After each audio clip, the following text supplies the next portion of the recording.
Whoa! This is amazing! Whoa!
Whoa!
Okay, the break's over. Let's just get this started. Sorry, let's just hold on.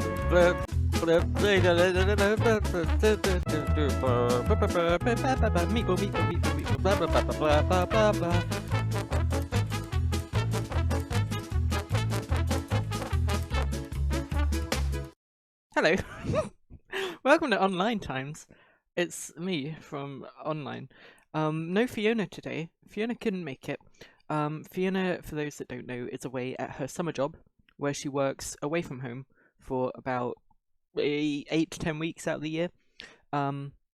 Basically, traveling backwards and forwards was first of all exhausting and also costing money and blah blah blah. And she decided that she probably best if she didn't come back this weekend because it was stressing her out a little bit, having to go back and forth between the two. A lot of travel, a lot of trains and buses and stuff. So that's fair enough. She's left me to my own devices for today's.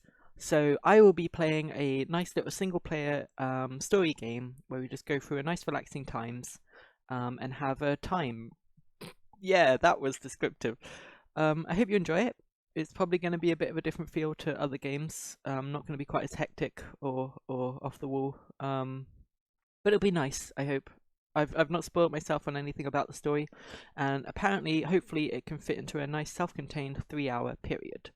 So, that's good. That covers all bases.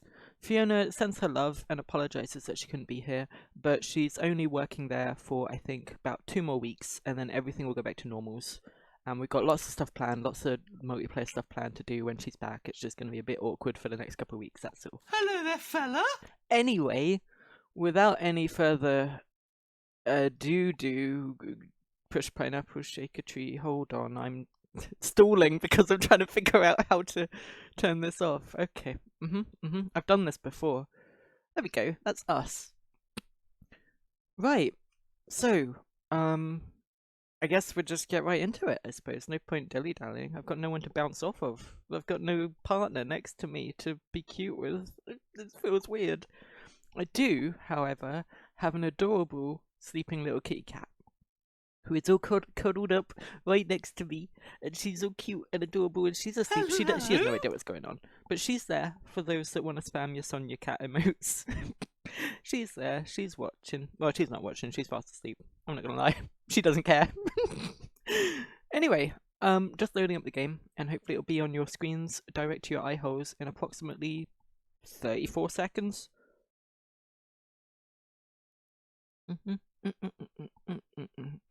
Thanks for the people subbing, by the way.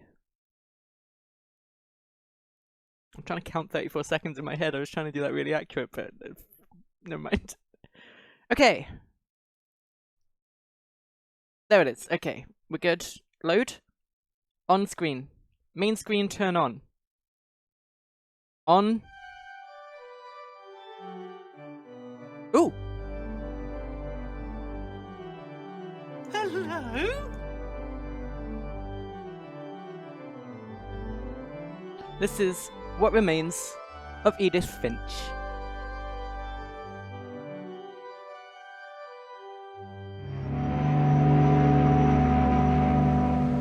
Okay. Ooh, okay.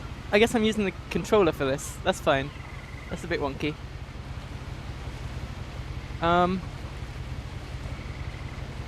We're on a boat. Can I get off my chair? Well, that was a nice little way to... I think it's just segued straight into the game. I just have to figure out how to move, that's all. I'm pressing buttons. Whoa, whoa! That's the title of the game for anyone that missed it. There we go. Ooh! Ooh! Okay. I think I'm Edith Finch, and these are my hands. Interesting. How do I activate? Ooh, there we go. A lot of this isn't going to make sense to you, and I'm sorry about that. I'm just going to start at the beginning, with the house. Okay. Ooh. Segway.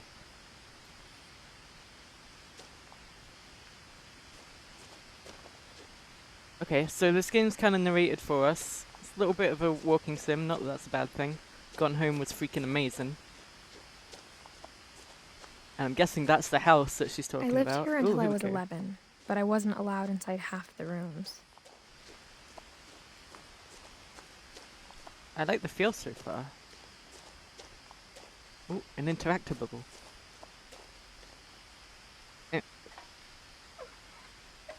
Inside the mailbox were bills from 7 years ago, marked urgent, open immediately. Okay. Wonder if anything came of that. Stuff full of newspapers. Oh look, the little mailbox looks like the house. Sort of. Yeah, that's cute.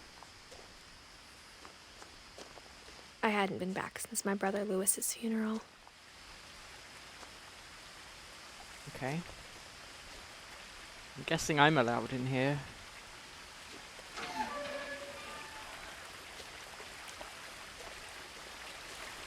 I hope the sound levels are good for you guys. I hope I'm not overpowering anything. Inner Will, my mother left me a key, but didn't tell me what it unlocked. Maybe she thought I'd know. Or she thought that the mystery would be enough to bring me back. The Finches. Okay. We have a choice. I'm gonna take the main road. That looks safer.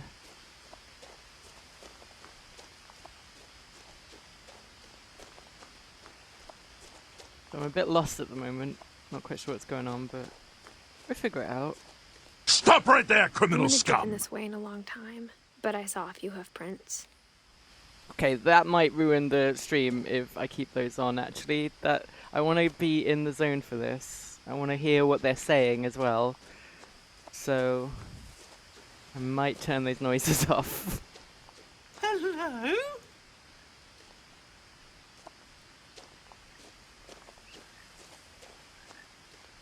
Ooh! Deer! Oh dear. Where'd it go? Hello? I just leapt right over that thing. Okay.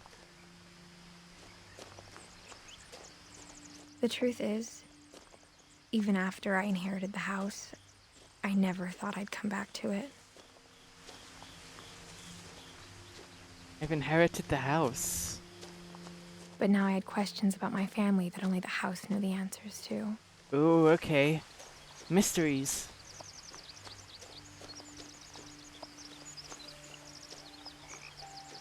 The house was exactly like I remembered it, the way I'd been dreaming about it. That is a very weirdly designed house. I'm not sure that's structurally sound, but okay, I guess we're going up there. Unless I can find a basketball. I cannot. I'm loving the atmosphere though. All the frogs and chirps and stuff. This is a weird house though. I'm feeling a bit uncertain. I want to find this frog. I can hear a frog very, very close. Ooh. Hello? Are you a frog? Ooh. Are those missing posters? How do I zoom in again? There we go. Missing. Who is that? Is that me? Oh, here we go. No, who is... What does that say? Milton Finch. Okay.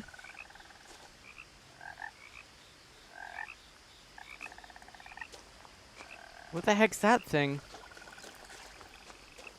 I asked Edie once about the dragon in the pond. She said it had killed her husband. What? I was 6.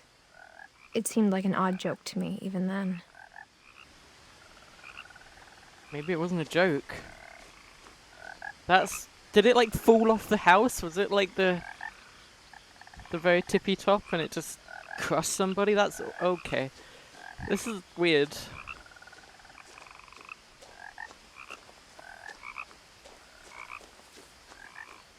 Oh. Maybe we'll just stick to the... Can't believe I'm saying this, but maybe we'll stick to the straight path.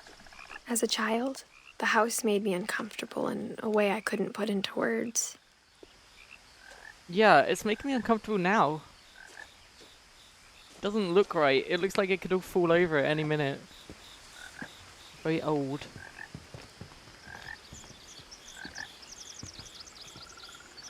That is a lot of missing posters. They must have, well, I guess, really wanted him back. Weird. Why would you need that many? That's... Now, as a 17-year-old, I knew exactly what those words were. I was afraid of the house. It's a good setup there. Good setup, just as I approach the front door. Let's go this way.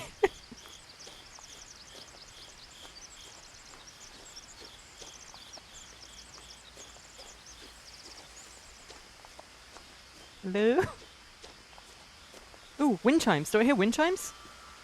Oh my gosh. Oh, this is lovely. I mean, it's just a wind chime, but it's lovely.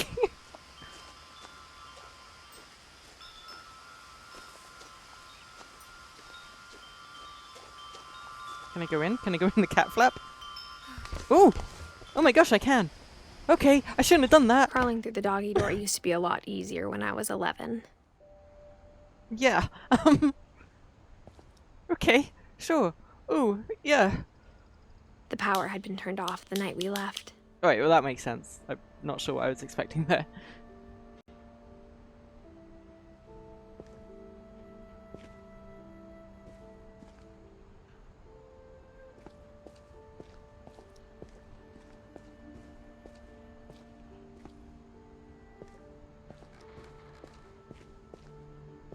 Everything's so dusty and old and discarded. For the first time in years, For the first time in years. I felt like I was home. Oh boy. 2010. Well, I'm guessing that calendar's old. Oh, names! That's me! And that's Milton. Lewis. Edie. Dawn.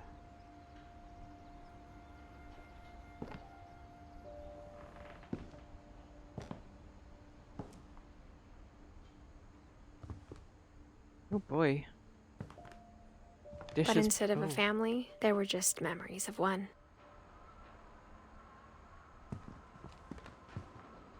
Just dishes and tins and that is a lot of. Is that tuna? Tuna cans. That is.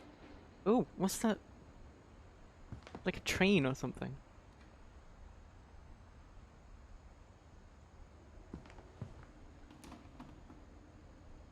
No, that's just creaky floorboards, maybe. No. Maybe it's the wind. I'm not sure. Let's ignore that. Like how after Lewis started working at the cannery, we all got sick of eating salmon. Except our cat, Molly.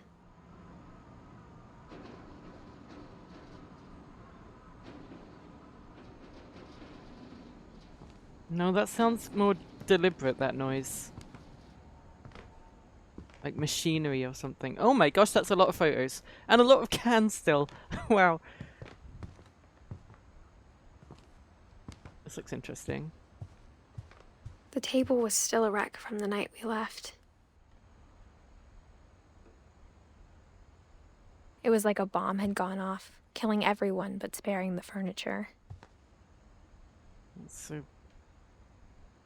That's a description, I guess. A bit. Oh.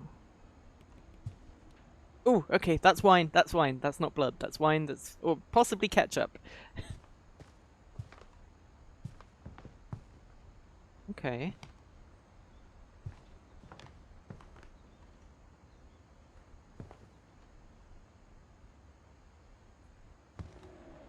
My mom was the only one of us who could imagine Great-Grandma Edie living in a nursing home. Oh, okay, Great Grandma Edie. And that's her wheelchair. Or was her wheelchair?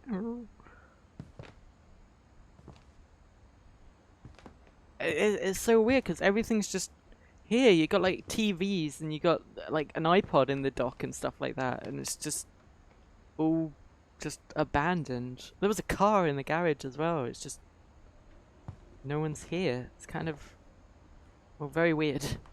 Nothing in the house looked abnormal. There was just too much of it, like a smile with too many teeth. Yeah, like everything's here. Everything's decorated, but then you have like a lot of books. Like too many books. Wow, okay, I didn't expect that to keep going. Just a lot of books. All we know so far is that I've inherited this house. I'm not sure who I inherited it from exactly. Did it mention that? I mean, this is a pretty good looking TV. To just leave that here and I don't know. All the photos as well. Like, there's got to be sentimental value and stuff. It's just empty and hollow. Ooh. We have a pretty... I mean, this is a pretty good location. It's like right on a lake or something. It looks really cool. Anyway, let's keep going. Oh yeah, I got the key from my mum and... Okay, you're right, yeah. I should remember things. And I'm not sure what the key is for yet, because I was able to just crawl straight through the doggy door. Unless it was for the front door and I just didn't try it.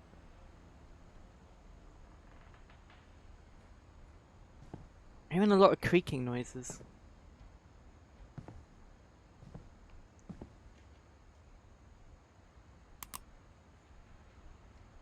Hmm? Oh, okay, we got... Oh, here we go. This is... Oh! Great Grandpa Sven built a music box for Barbara, along with the rest of the house.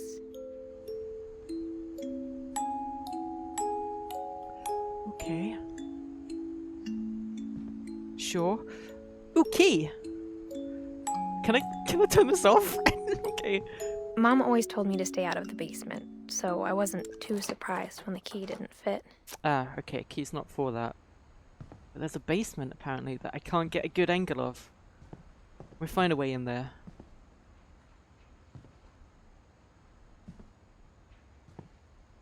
Is this the kitchen that I just came from? Okay. Ooh, that is a fancy looking door. Again, so many books. I guess I should have tried this. Never mind. Oh, here we go. More information on the poster. My mom wasn't much of an optimist, but she never stopped believing that my brother Milton was alive. Yeah, so many posters just must have been out of desperation. Man, there's a lot of weird feeling in this house. A lot of morbidness and just... Ah. Let's see, what is this? It's been sealed?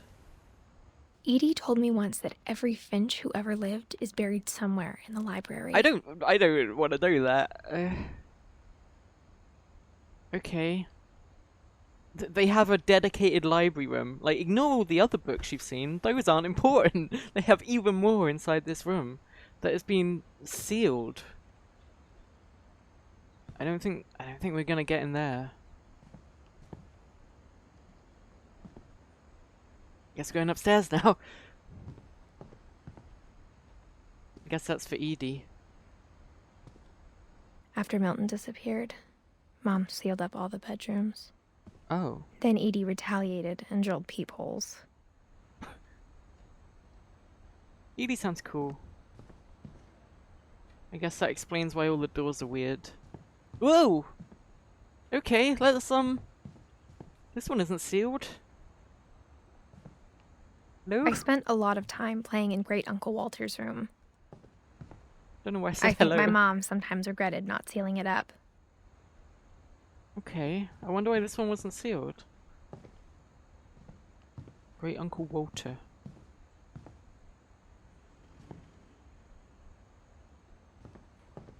Lewis told me there were secret passages, but I never believed him.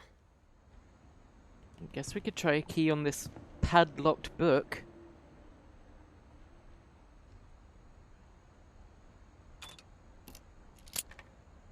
Oh, wow. Okay. Wow. That... Okay. Sure. Turns out, my mom was really good at keeping secrets. Oh, boy. Okay. Now it was time to find out what my mom had been afraid of. Right. Wasn't expecting that. Shall we go in there? Is it time to find out? I don't know. I'm just gonna... Okay. That was strange. We'll come back to that. I'll just check the other stuff quickly. Molly. Molly always seemed like a girl I could imagine being friends with, if she hadn't died in 1947. Yeah, I imagine that would hinder it somewhat. Are these like sealed after they die or something? That's why that one's still open. That's not right.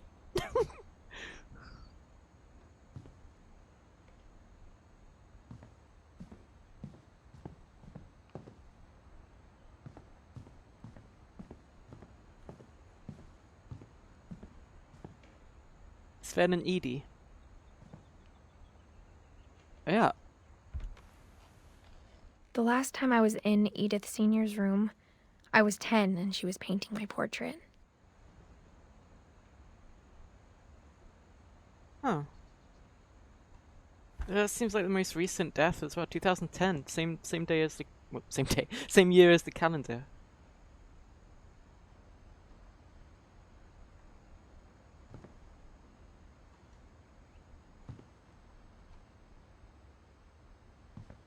I guess this one next. Calvin. But there's two names on that door. My Grandpa Sam spent 7 years sharing a room with his dead brother, Calvin. Okay. Wait, sharing it after he died, or?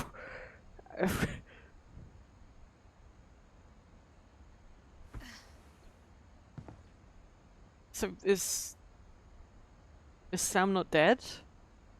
This one only says Calvin.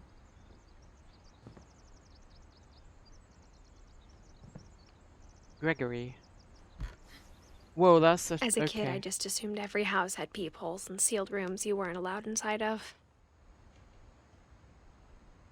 That just looks like a bathroom.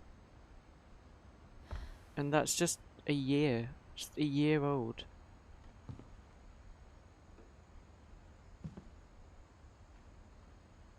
Oh, this sounds depressing, but like the people that actually had lives and memory have an actual painting, and the 1-year-old has nothing. Hello there, fella. I kind of want to turn that off because that's ruining the mood a little bit.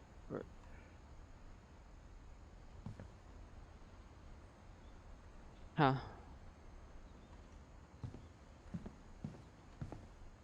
Oh yeah, I should look at the ages.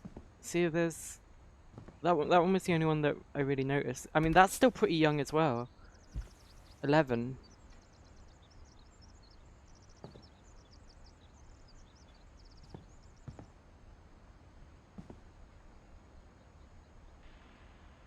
I can do math. 93? No, 80. I'm mathing. I'm gonna quickly alt tab. Oh.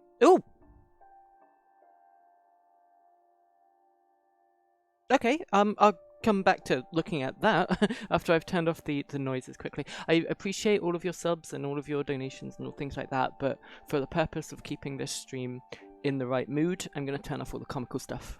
just for today. I'm sorry. I'm gonna look at that in a second. Let's hold on.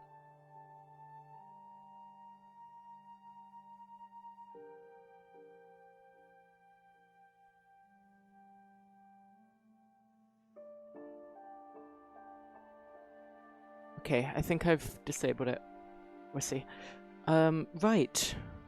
Get back in the game. We've got me at the top, still alive, thankfully. We got Milton, who I think my mum had to accept died. Lewis died really young as well. Jeez, this is okay. This is quite.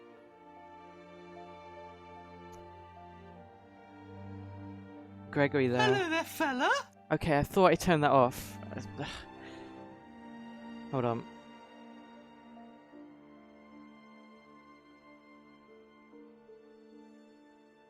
Okay, sorry about that. So Dawn, I'm guessing is my mum. Molly, apparently I could have been friends with, even though I mean, our lives never crossed. Like, there's no way I could have known them. That's a lot of people and a lot of deaths and a lot of really short lives. That's what's weird. Like, look, 10 years. 1 year. what's that, 12? And then we've got Edie, who somehow lives ages. And then we've got all these little leaves flying off, which I'm assuming are like marriages into the family, like Sven marrying Edie or something. Okay. Right, well, let's get back to it.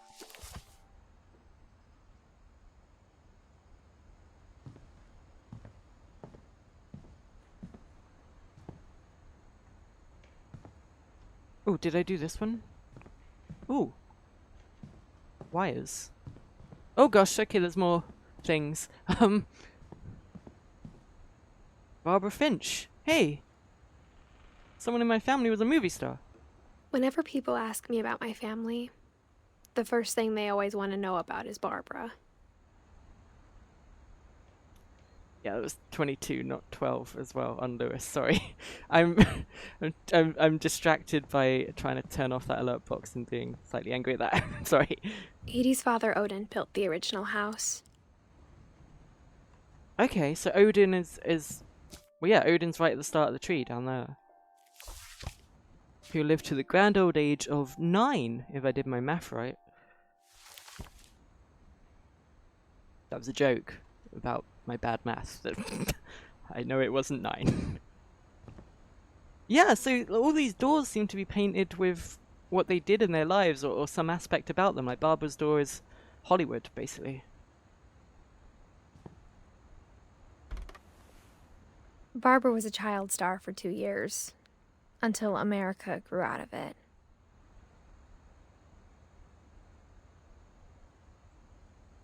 Man, you guys in chat are throwing me off. Sorry, with your dates and your figures and your numbers. Lewis, 1988 to 2010. Yeah, that's 22 years.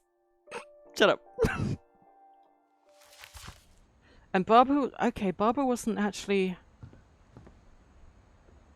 She was never... she was a kid. That's her. She was a child actor. And... then just... died. I mean, that's what, 16? I can math. Didn't even... Why is everyone dying so young? That's weird. It's, oh oh gosh, I don't know where to go now. Both ways are concerning. Oh, crikey, I didn't even see that. Is that Odin just looking straight at me? Anyway, oh.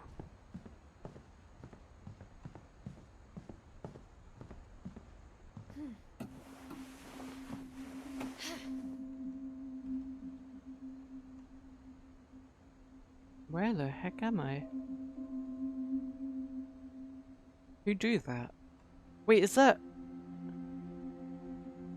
Is that me? I don't...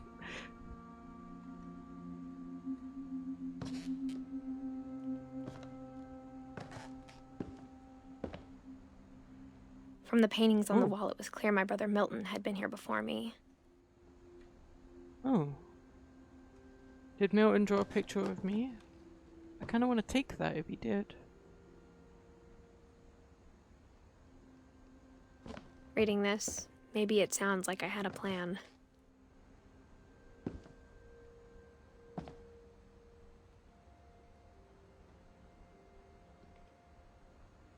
But I had no idea what was behind that door.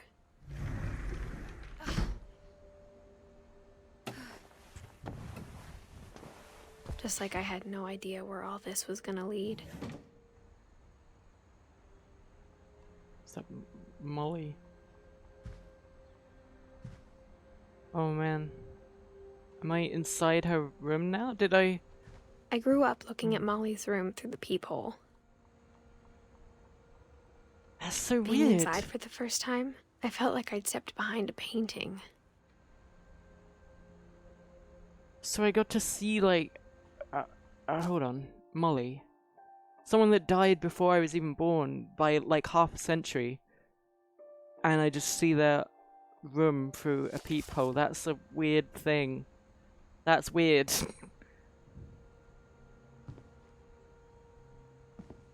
I mean, that's cool though. I like how the bricks are torn away and stuff.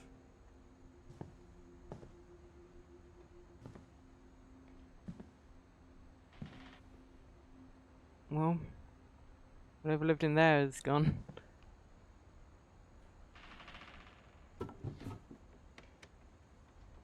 Molly's gerbil had a tiny bedroom with its own even tinier gerbil cage.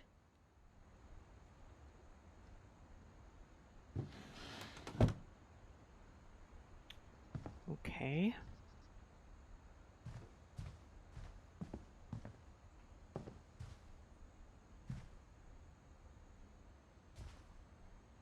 Ooh. I got the sense Edie had spent a lot of time here before my mom sealed the doors. Oh boy. Okay.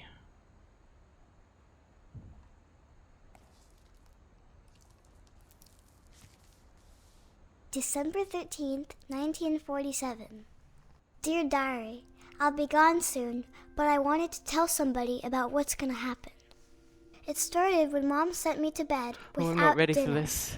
Oh. I woke up and I was starving, so I looked around for something to eat.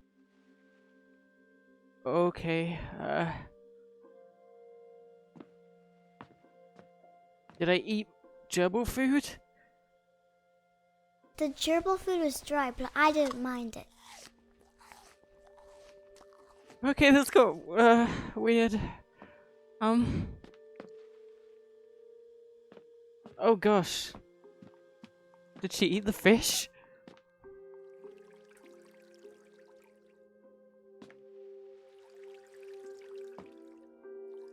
I thought about eating Christopher, but I held back. Okay, that's probably for the best.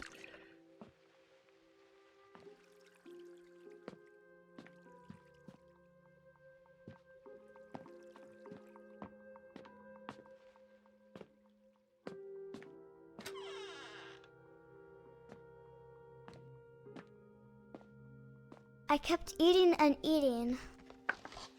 Oh no, Molly. Oh dear. That's not gonna do much.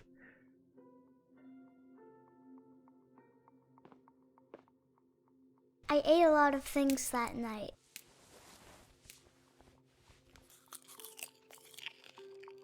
That's not good.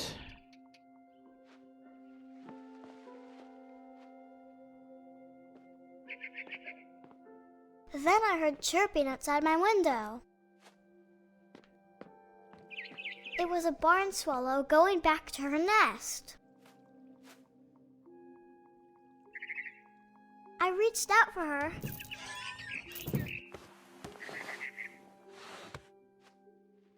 I don't like where this And is going. suddenly,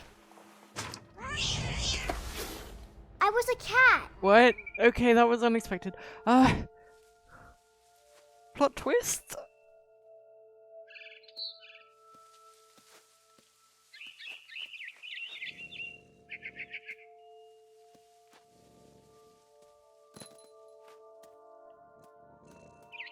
I tried to be quiet, but the bird was really scared.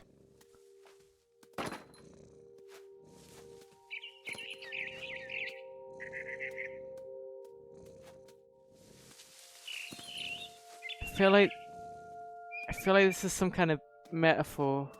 Like, Molly actually died when she fell out the window, and her last thought was, wouldn't it be cool if she was a cat? But better written than that.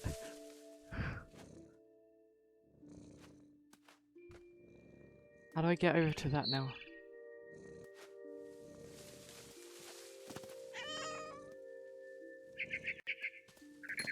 Mom and Dad didn't even look at me.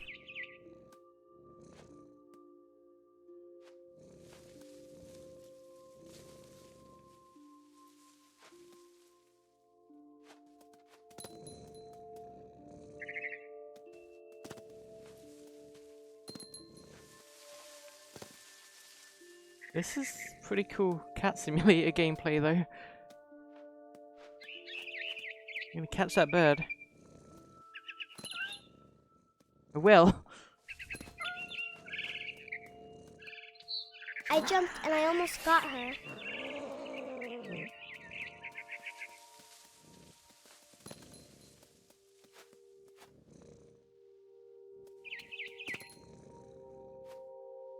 I could tell she was getting really tired.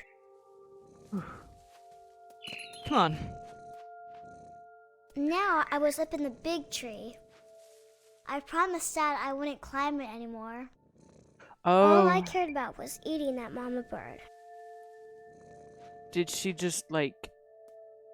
Was she actually climbing this tree and that's how she died? She like fell off the tree trying to catch a bird and just thought she'd be a cat. Like she didn't obviously become a literal cat, she just thought she could get the bird. I gobbled her up. And suddenly, I was an owl. First, all I heard was the wind. Then I heard little teeth nibbling in the grass. Yeah, I mean, she wrote this in her diary, so she had to have been alive to write down what happened, right? So, I don't know what's happening.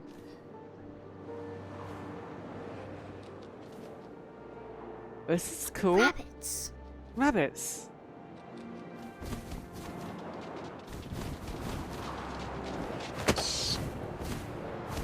Oh boy. Never done that I before. imagined his face looking up and seeing mine through my talons. Oh god, did they... I swallowed Okay. him up, and I didn't chew one bit. Then I flew off to find something bigger.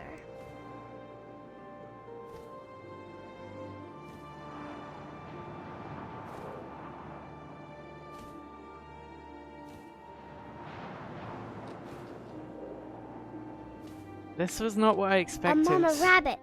Oh, a mama rabbit. Okay. Where's the mama rabbit? I missed it.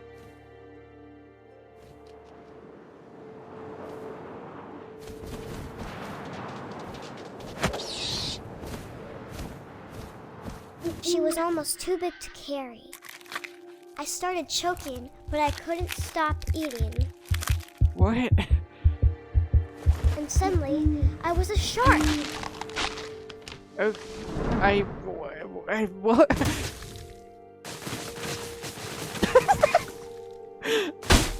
Okay, that's wrong.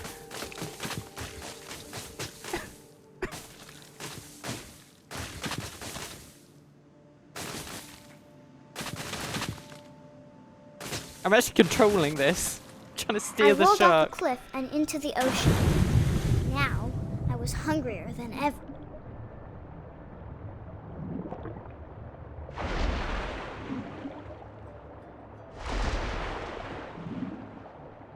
I wanted fat, juicy seals. Seals. Where'd the seal go? Well, this is hard to steer. I've never driven a shark before. Did I get it? Nope. Ah, where is it?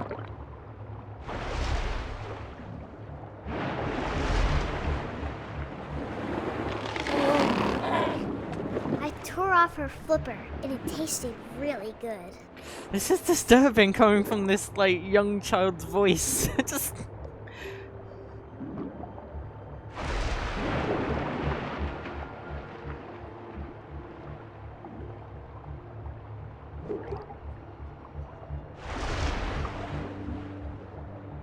I grabbed on tight.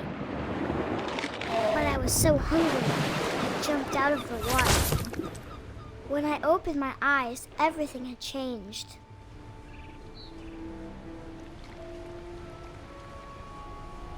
What? Am I... What the heck? Am I a snake? Oh, that's gross.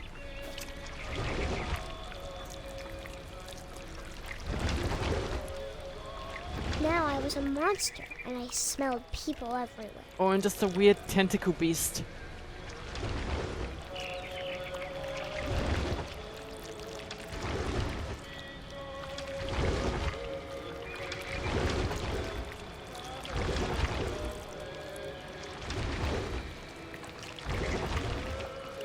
I was Okay. big, but I moved real quiet.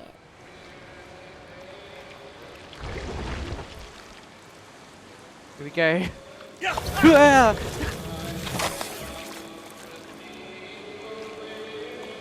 Is this is this just a dream that she wrote about, or is this, like I said, some metaphor for something that happened to her? I don't know. I wanted to stop, but also I didn't.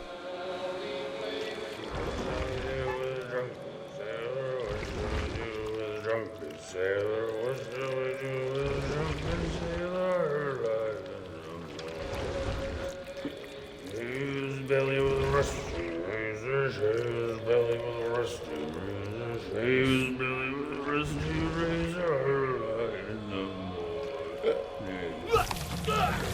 That's what we do with a drunken sailor. Ah.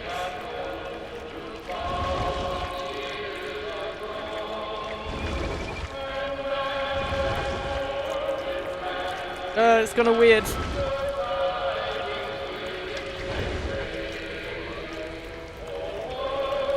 After the last passenger, I was still hungry. And across the water, I smelled something new. Something I had to have, so I swam towards it.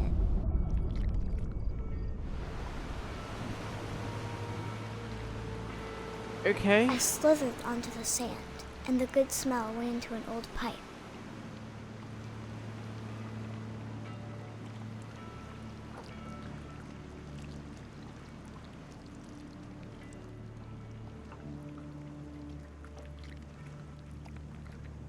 What? Or is this the bathroom of my house? Where am I?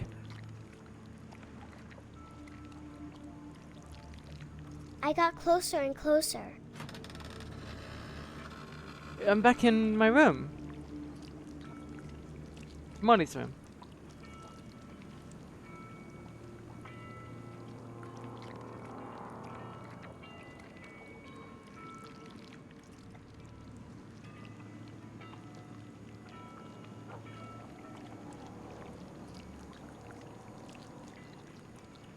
Oh wait, am I gonna eat the gerbil or something?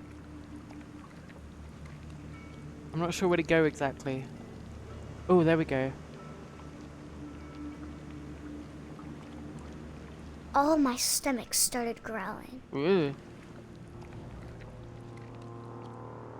And suddenly, I was me again. I held my breath for a long time, but I couldn't hear anything.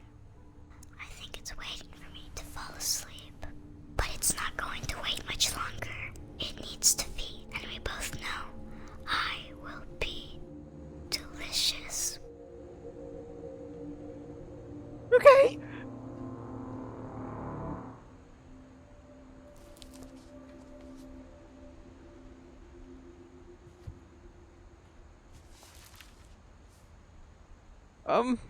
I'm not sure if I believed all of that, but I'm sure Edie would have.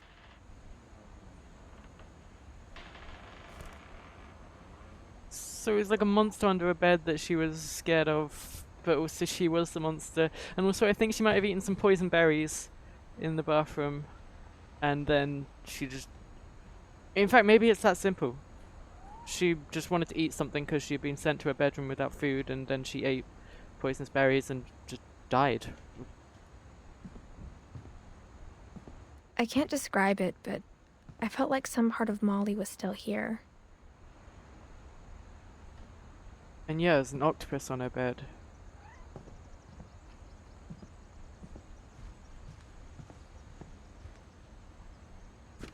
Hey. Was that a cat? Was that Molly?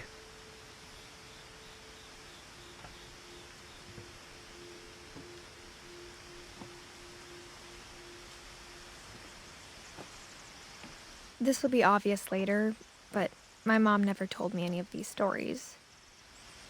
Edie would have, but Mom didn't like bringing up the past. Though, when we adopted a stray kitten, she was the one who named it Molly. Huh.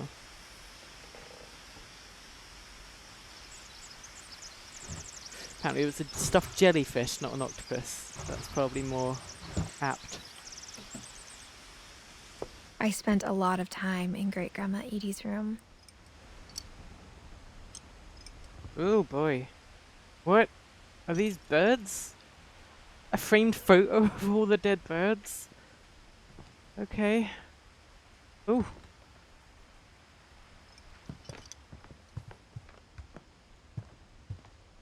Built 1937. Sven Finch.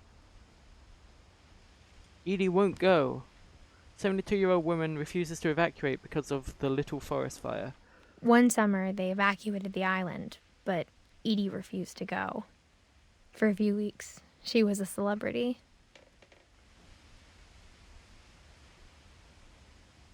When Edie told people Sven was killed by a dragon, she could also have said he was building a dragon-shaped slide that collapsed. Right. She could have, but she didn't. Okay. Well, that's pretty much what we thought happened. And I guess Edie just liked spinning it into a bit more of a fantasy story.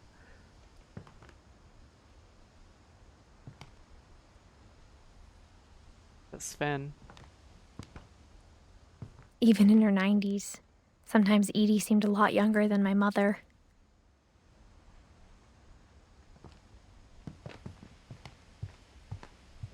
Her room was like a museum. This is Odin. Who... Was that Edie's brother? Or... I guess we'll find out.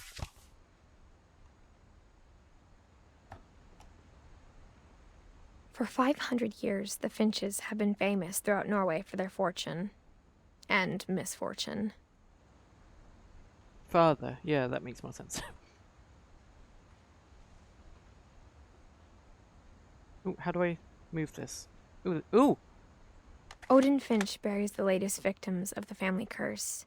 His wife Ingeborg and their newborn son, Johan. Death in this family goes back a long way. On January 7th, I mean, that's 1937, True of any he family. set sail with his family and his house, hoping to leave the curse behind.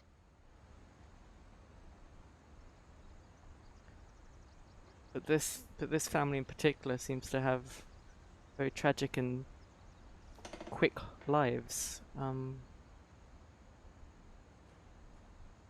So originally from Norway, we've gone.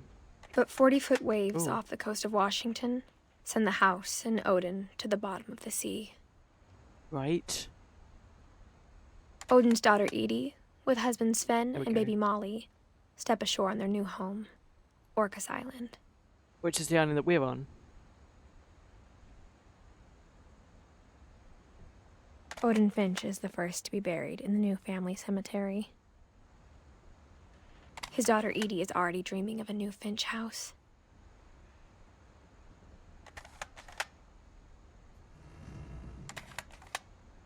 Okay. There we go. Whatever's wrong with this family, it goes back a long ways. So Odin was kind of the start of this split of the family tree, and we've come to Orcas Island, and then everyone has started dying really quickly. Some curse, did it say? Okay.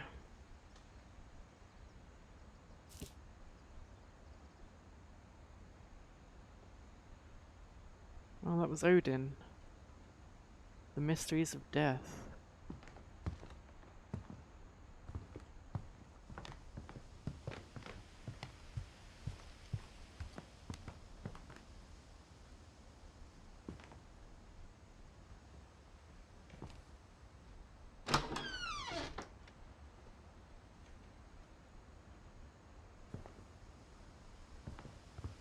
Someone saying look at the cages. Oh, yeah, I've missed some things. Here we go. I hadn't thought of myself as Edith Jr. for a long, long time. Is there an Edith Senior? Mole man beneath the Finch house. Edie gave a big interview about a mole man living under the Finch house.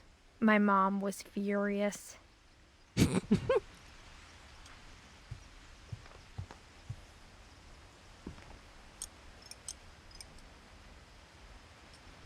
Oh, Edie and Edith. Right. I get it. That makes so much more sense now. I was thinking of them with two completely different names, but yeah, they're the same name. Derpy. Bob. Burpy. Lurpy. Okay, I mean, Rob. Not the greatest naming conventions, just not very original. Purply. Yeah. And what, I can't quite read that one. Furpy?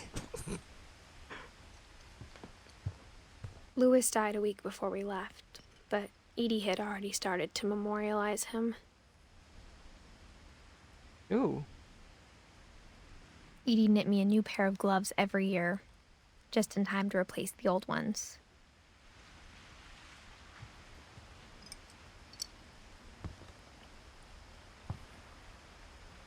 Oh, snap! Bob was a snake! And the rest were birds.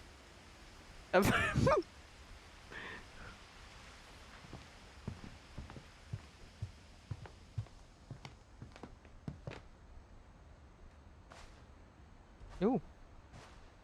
I found the frog. The only trace Grandpa Sam's first wife Kay left on the house was the pink bathroom. It was a pretty big trace.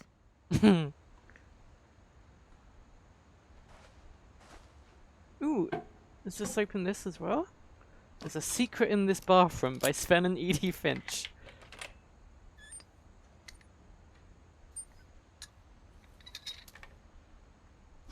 There's a secret in this bathroom. It's in the last place you would look. It isn't in the cupboard. It's hidden in this book. Wow, that was pretty cool. Boom.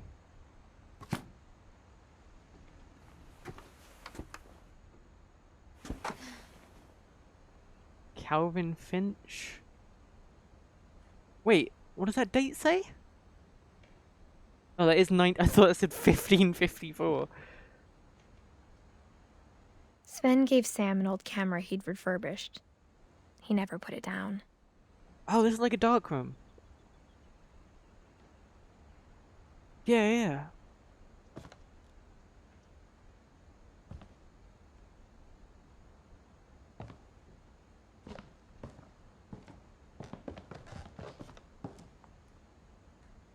Milton was here as well.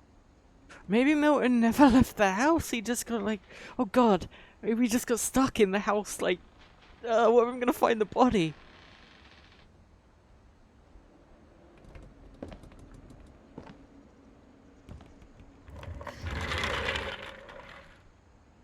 Oh, is this the room where the two brothers, Sam and Calvin? Yeah.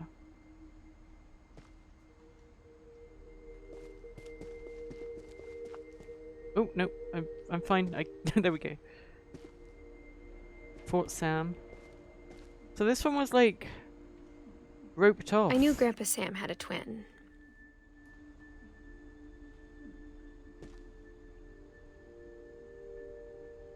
The marks stop for Calvin, and then just carry on for Sam. I'm not sure I should. Oh man. Okay. And that he never talked about him. To the command center. He's really into space. I guess my grandpa didn't like history any more than my mom did.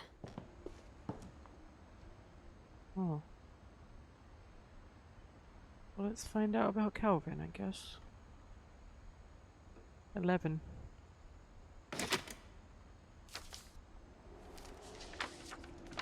How I Want to Remember My Brother by Sam Finch. The thing I remember is that when he made up his mind, that was it.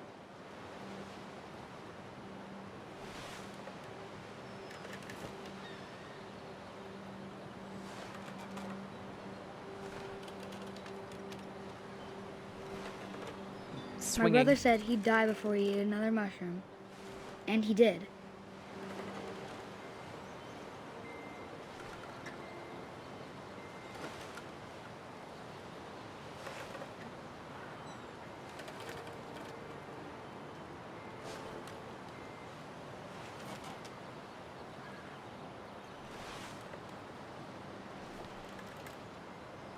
guess we just keep swinging.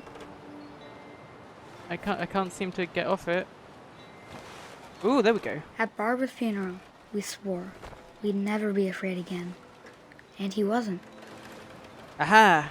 I figured out what we're gonna do. We're gonna jump the fence. I think Calvin always wanted to fly. Sam! Calvin! Dinner's ready! Coming! But that day, he finally made up his mind to do it. Calvin really wants to go to I space. told him going around was impossible. Maybe if I hadn't said that, We're gonna go all the way around. We're gonna do a loop-de-loop. Calvin, I'm not gonna tell you again. maybe if the wind hadn't picked up, Whoa! then maybe he'd still be here. But I doubt it. That tree is gonna I think snap. he'd already made up his mind. Okay. That's what I want to remember about my brother.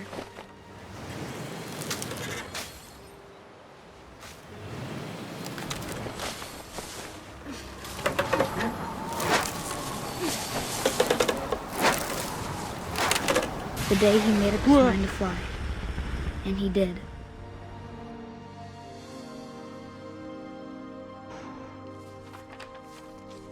Wow. Calvin's story felt strangely familiar. When I was younger, I remember trying to do the exact same thing. Okay. So, I'm thinking Molly was poisoned and Calvin fell off a cliff. And Odin drowned. A lot of very drastic ways to go. No, has anyone just died of old age in this family? Maybe Edie Sr. That was, I mean, he wanted to fly and he did. In a way that's kind of beautiful, but obviously, man, this game's getting, I don't know. After the funeral, Edie roped off Calvin's half of the room. Yeah.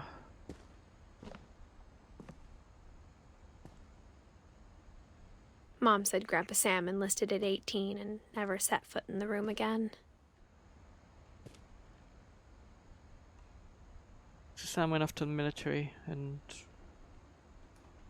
that's their story, I suppose. Oh no, we got a little bit here.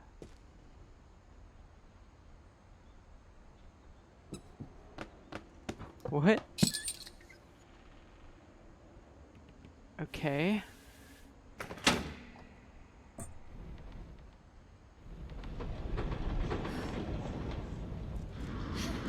What is up with this house?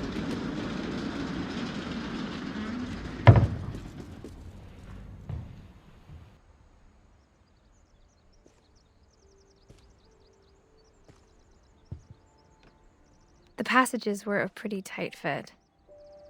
They'd obviously been built for smaller hands and bellies.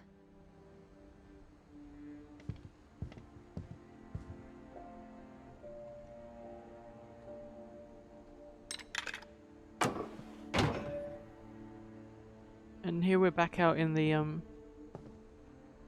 guess that's given us a little shortcut. I think we'll check up here next. This is an actual room, and not some weird, creepy wall passage. Mom must have locked the third floor stairs on the night we left. Okay, well, that answers that then. Oh, are we doing Barbara's room next? I feel like that could be quite tragic. I don't know. Still got a lot of people to find out about. Let's go.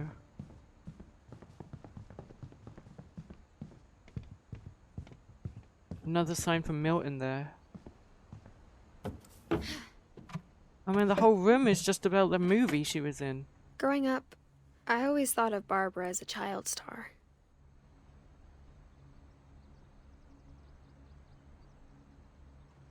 Just all this my friend Bigfoot merchandise and stuff. Man, that can't be good for the kid's ego to just have a big, big dramatic display like that.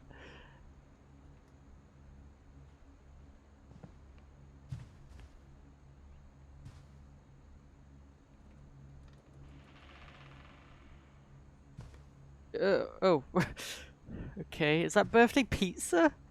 That's not a cake, is it? That's got to be a cake. I never thought about how hard it must have been for her afterwards. After what? Oh.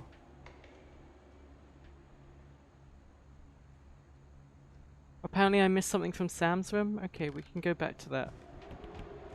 Please be careful with spoilers though. Just nice gentle nudges of anything I've missed is fine, but don't just give away the whole thing, obviously. This is my first time playing this and I'm really enjoying this so far. Dreadful stories, okay.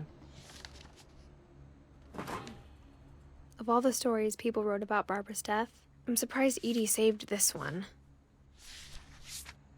Oh, was this like some Hollywood set accident or something?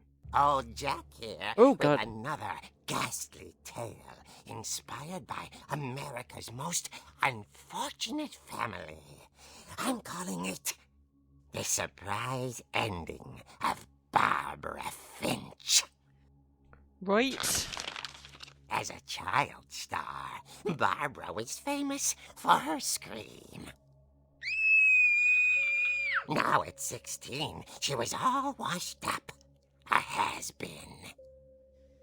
But in a lucky break, she'd been asked to perform her signature scream at a local convention for monster movie fans.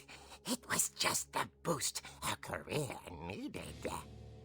Unfortunately, her scream hadn't aged well. Oh. Getting better. I think you just need the right motivation. Her biggest fan and current boyfriend, Rick, was about to demonstrate when... Now that was a great scream. It was Barbara's father, Sven. He'd slipped into a table saw and had to be rushed to the emergency room. So Barbara got stuck babysitting her youngest brother, Walter. Her convention comeback was cancelled. Okay, I'm hearing frustration, but I'm not hearing terror. What if I tried... A gang of hoodlums in Halloween masks have been terrorizing Orcas Island tonight. Police are urging residents to... That came from the basement. You're right! Also, I loved your delivery on that. Why is your basement door locked? Because my dad likes making puzzles and secret passages. There's a key hidden in the music box. Oh. The secret is to keep winding and winding Well, there we go. until finally the key pops out. Thanks, babe. I'll be back in a sec. 20 minutes later, Rick hadn't returned. So Barbara went to look for him, right on cue. Okay, next page. She reached for the music box. Oh, I'm actually doing it. Okay. And as she wound the key, she listened for Rick, but the house was silent.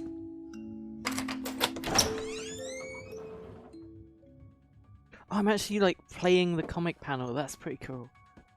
I'm loving all the different presentations and all the stories so far. They all feel different. Oh god. She found Rick's crutch and imagined the worst. Rick?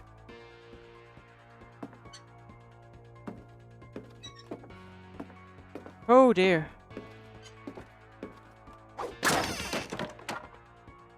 Well, that's horrifying. The gang's leader is the infamous Hookman killer, Dr. Carl Hamill, who impaled and then ate his family 10 years ago tonight. What?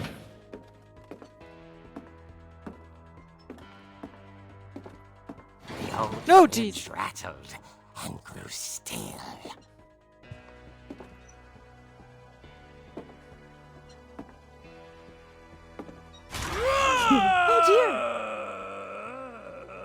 Oh dear, really? Oh! Rick?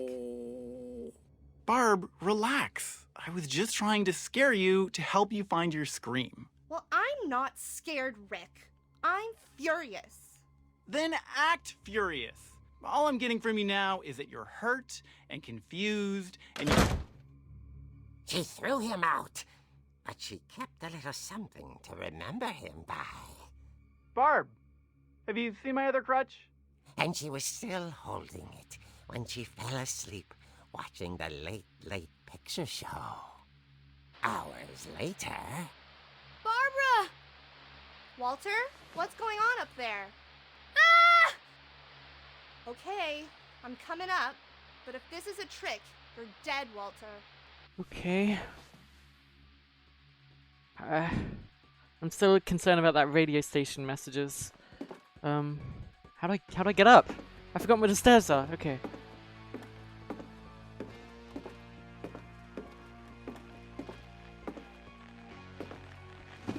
Oh, that's fine. That's fine. Walter, I forgot what room you're in. It's not that one, I guess. Oh, here we go. Walter, are you there? Walter had vanished, but his bedside radio was still on. Orcas Island police describe the man as 6 feet tall, with a steel hook for a hand. Residents are urged to lock all doors and windows and notify the police of any suspicious activity. Oh dear. Barbara turned, saw the hook man, and was speechless. He was quite smashing.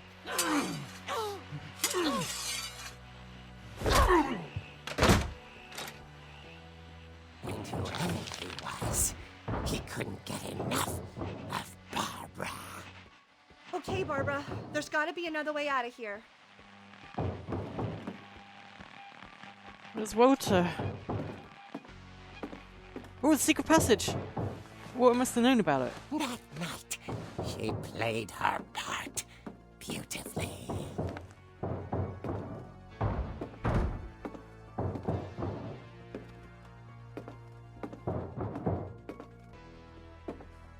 Molly's door hadn't been opened in years. The hinges groaned.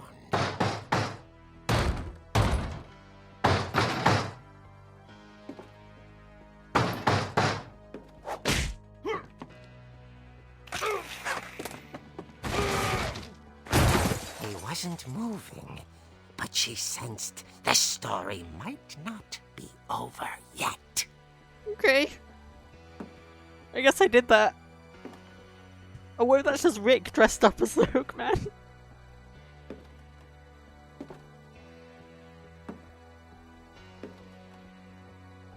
Hello? You okay? The hook Oh, man where's he gone? had vanished. She listened for his breathing, but all she heard was... Okay, that's fine. That's fine. I'll just answer the door. Company. That's just what I need. At the door, she heard whispering. It was coming from inside the house.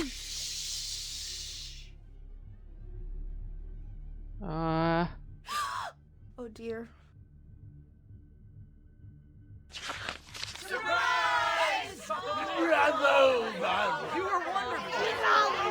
The monsters had come to surprise her. For Barbara, it was a dream come true. Okay. She saw what kind of monsters they were, and she realized what was about to happen. She was going to be famous. And with her final breath, Barbara Finch gave the performance of her life.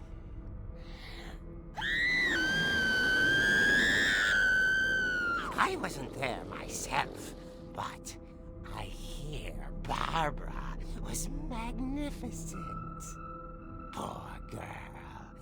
She had a taste for stardom, But unfortunately, so did her fans. Of course, the police blamed it all on poor Rick, who disappeared the same night. And little Walter? Hiding under his bed the whole time. He took it all pretty hard, but that's another story. As for Barbara, tucked inside the music box was all they ever found of her. Her ear. Oh. Now that's what I call a real eerie tale. Oh, don't do that.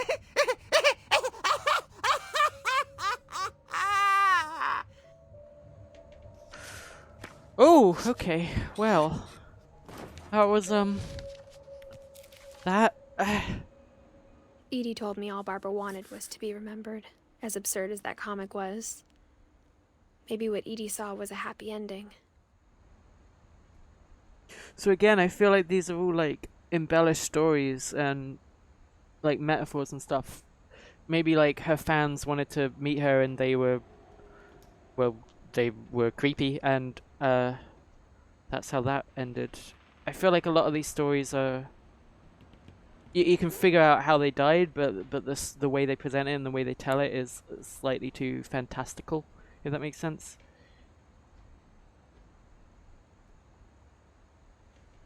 Well,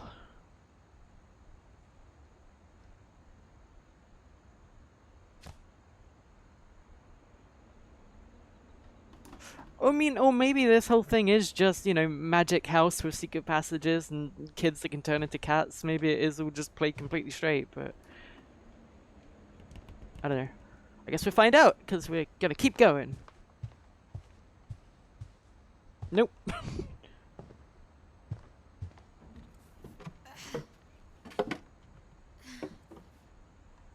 I guess now I know why Mom didn't like me playing with the music box. Oh, I'll check out Sam's room quick, because you guys mentioned that.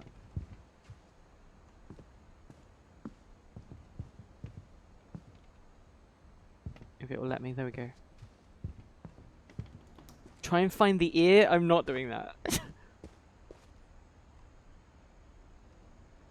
I wish I could read that. What does that say? Certificate of acceptance to the Marine Corps. United States Marine Corps, yeah. Certificate of acceptance. So he went into the army.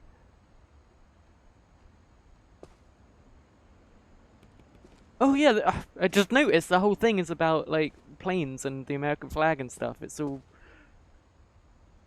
army. Oh. It's funny. All those times I played with the music box and never found the basement key.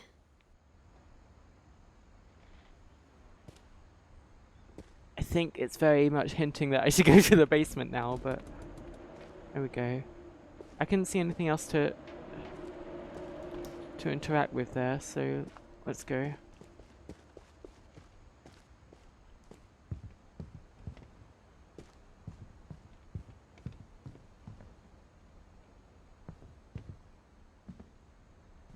Has it got darker?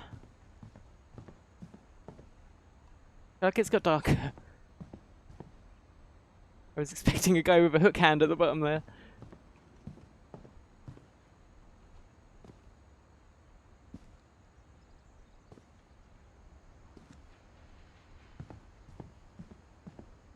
Right, here we go.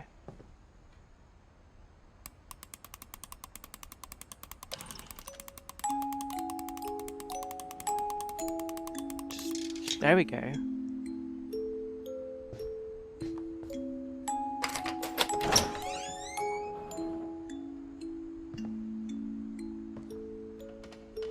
Pretty normal basement so far.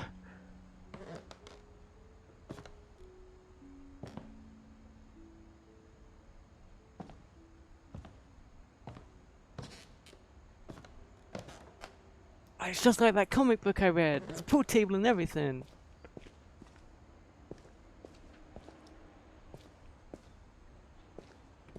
Oh, Sven. This must have been Sven's workshop. Mom said the basement was off limits. Unless I wanted another tetanus shot.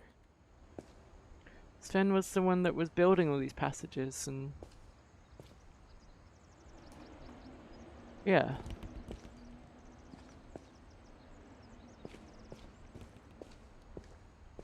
I saw Edie sneak down to the basement once, carrying packages.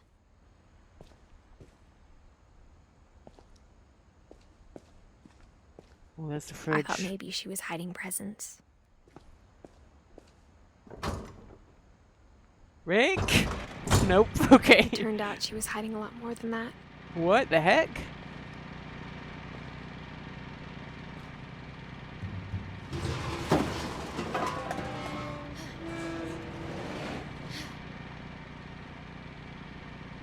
I remember Ooh. asking Mom once about where Walter had gone. Oh, right, Walter. She said after Barbara died, he got as far away as he could. What? Is this like a fallout shelter or something? If there's a Bomb pattern in all shelter? these stories, I think it's that none of us has gotten very far. Yeah. Oh boy. I mean, Walter lived relatively long.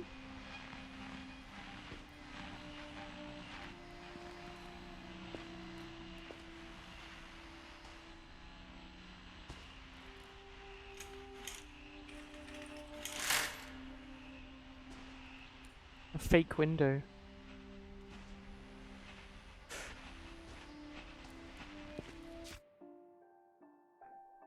Okay.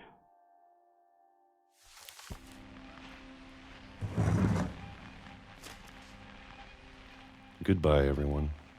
I can't believe I've been down here for 30 years. Jeez. He was in this shelter the whole time? On that first day, after the shaking started, I didn't think I'd survive a week.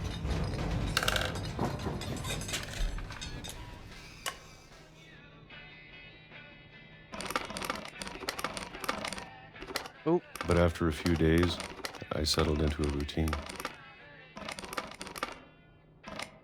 So, there we go. I figured That's it out. what kept me sane. Having a schedule, living for today. I always expected to be dead tomorrow. New day. But if you wait long enough, Oh, the you calendar. get used to anything. You've got to pay attention to that, see if it changes.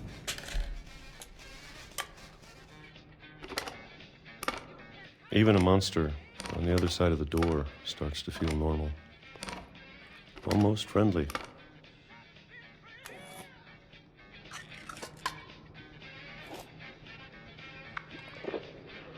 And then one day, everything just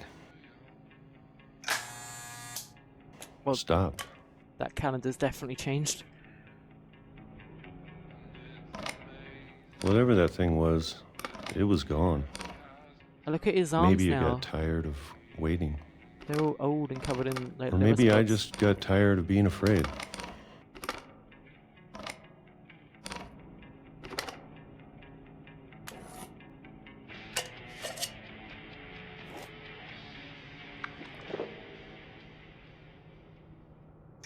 It's been a week now, the longest in 30 years. I'm done waiting. I have to leave while I still can. Okay.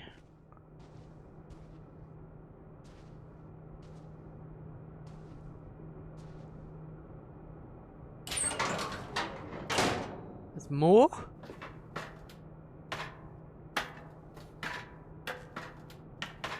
More books, of course.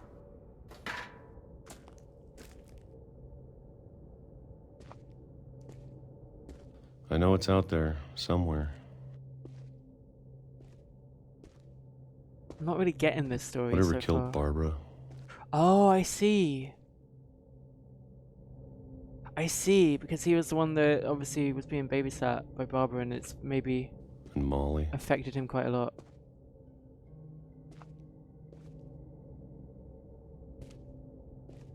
And Calvin. Well, I imagine all of this death. Or maybe he's built this. Oh, I see. He's seen all of his family dying around him, and he's built this shelter to just get away from the monster, as he called it, and just hoping to survive.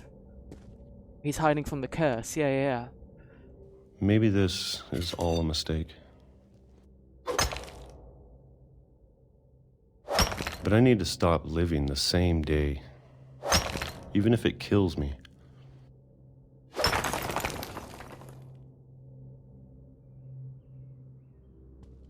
Whatever's out there, I want you to know I'm ready for it. Is he just gonna get hit by a train? I'm going to appreciate all of it, especially the food. I don't mind if I only have a year left. Or a month. Or a single week. I'd be happy with one new day. Okay, that's pretty beautiful. I can already imagine the sun on my face.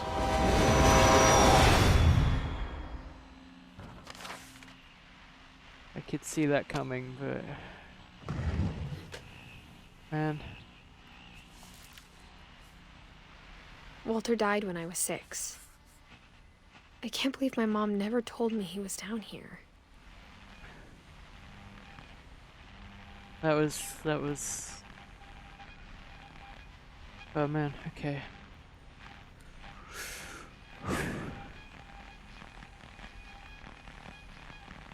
I mean, this curse is feeling more and more real every story I go through. And... I don't know, did he even get to have a good life there? He spent, like, his whole life in that shelter and was barely out of it for, like, 10 minutes. 5 minutes, 1 minute. Like, that's not a life. I'm sure my mom was trying to protect me. Ooh! Is that the crutch? Must have, like, taken that from Barbara and then just hid in the shelter.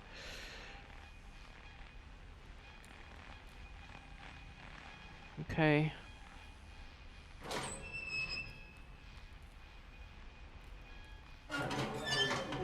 Oh, the mole man, right. The mole man was Walter.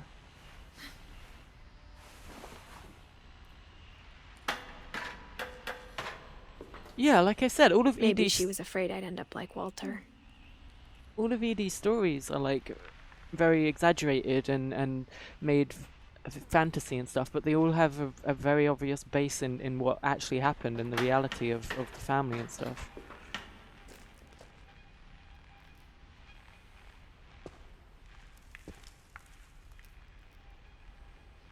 Plastic miniature kits or something. But if she never told me about an uncle under the house...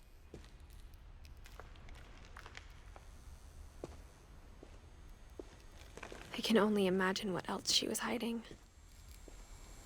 Oh boy. I don't want to make the same mistakes she made.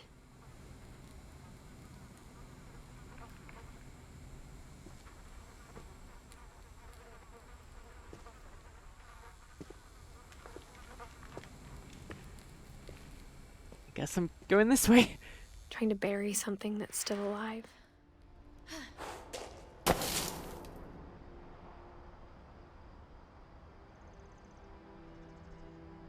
Right, Now that there's only one of us left, or maybe 2. maybe 2? Who's the maybe? I thought it was time I heard the stories for myself.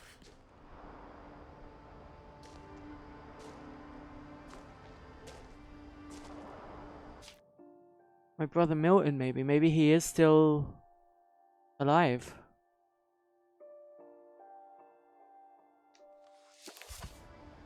And found out what happened to everyone else.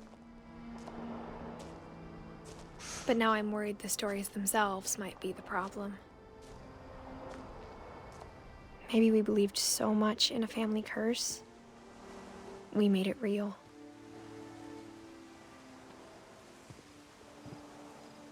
Huh.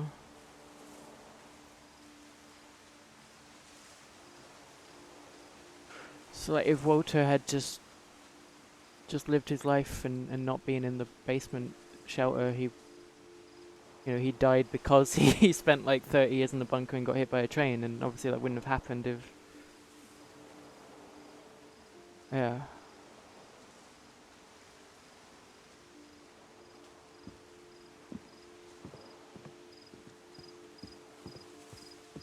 I wonder what happened to the train.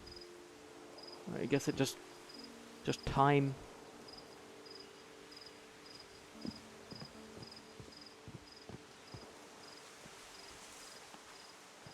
I don't know if I should even be writing this.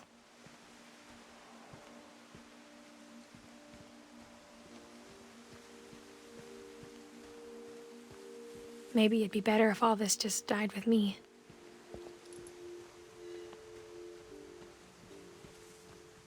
But I thought you should know about your family.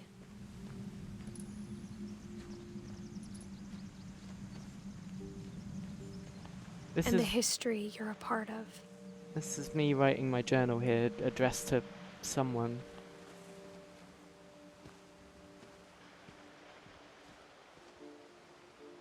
Though to be honest, I feel as lost as you probably do right now.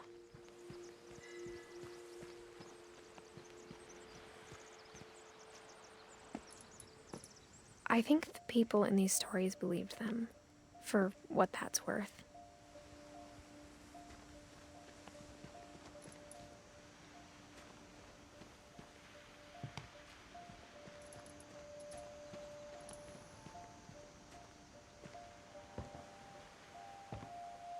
We're going back to the house here?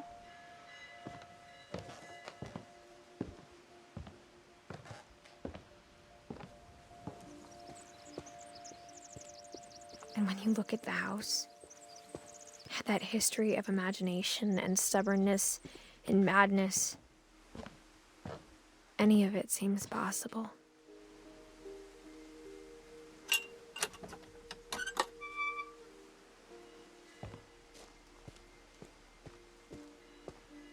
Oh, is that the swing? Oh, right, that's where we are.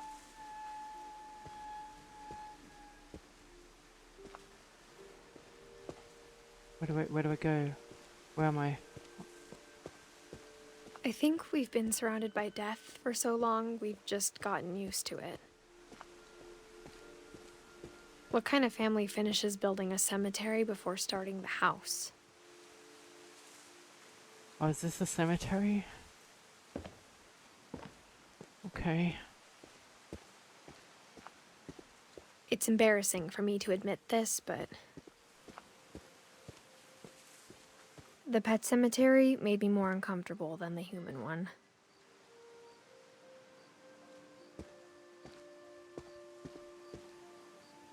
I think this is the pet one, because it's all the 3 birds. of the gerbils were mine, and 2 had been my fault.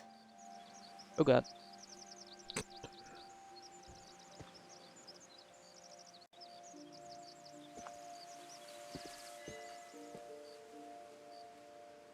A frog? Oh, I want to know the frog's name. Sven built the house, but it was Edie who designed the cemetery.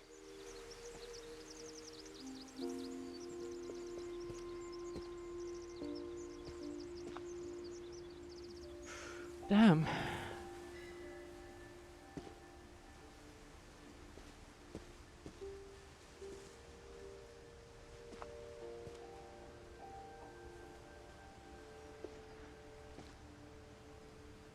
Damn, that's hitting me kind of hard.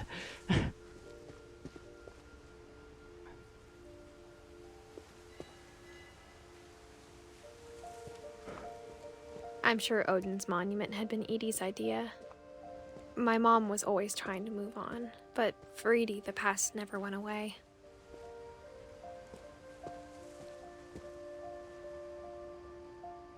Oh, that's Odin sinking with his houseboat as Sven and Edie get away.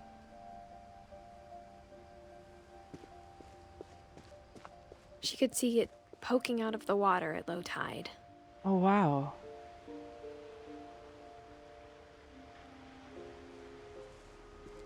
Oh, here we go.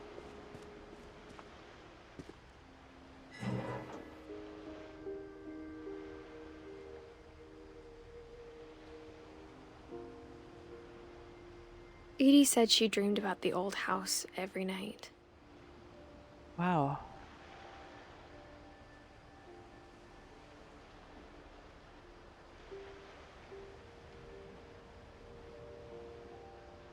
Sorry, I'm trying to figure out the controls for it.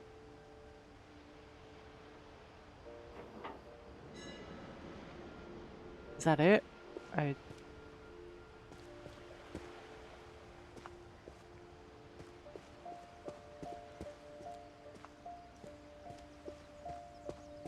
Edie's side was always easier for me to understand.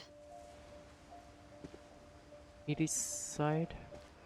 Oh, is there more cemetery? Oh, okay. But the older I get, the more I can see where my mom was coming from. Her dad had been pretty strict, but it wasn't enough to save her brothers. She was just trying to do better.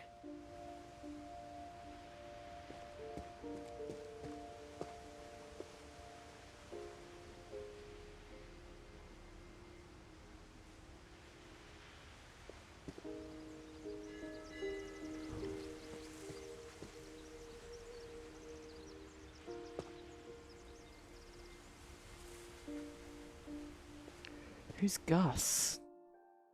I don't think we've... Yeah.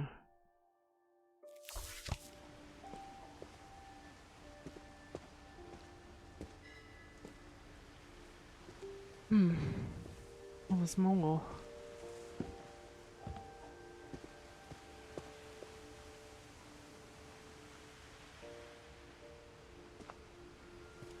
She lost 2 of her brothers, just like I did. I get why she tried so hard to protect us.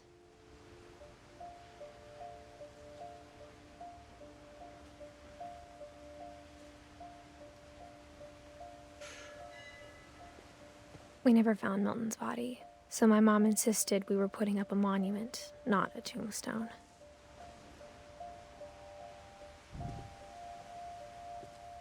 Is that really how it's gone? Like, brothers dying? Well, no, that didn't really happen with the Barbara line. Is Sanjay my father?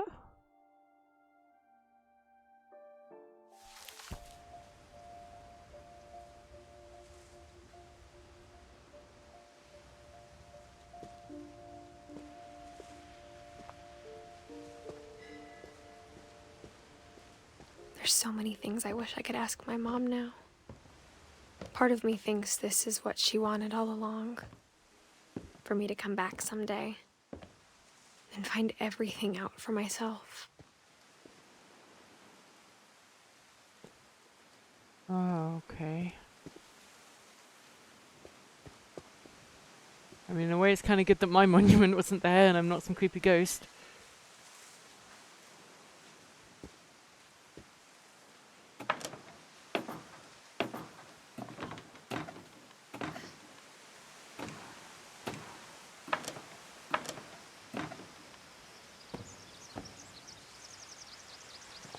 But looking back on it now,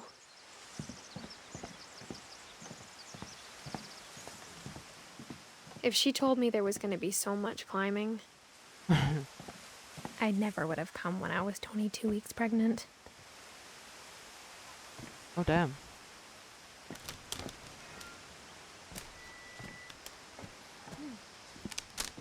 This is okay. I guess. Oh. I guess that's who I'm writing this journal to then.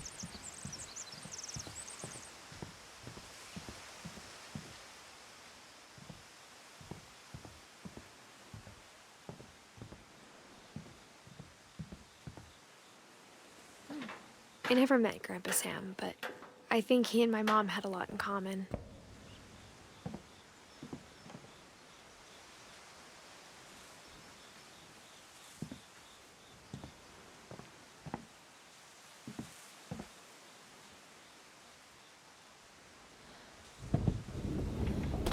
They were both pretty intense.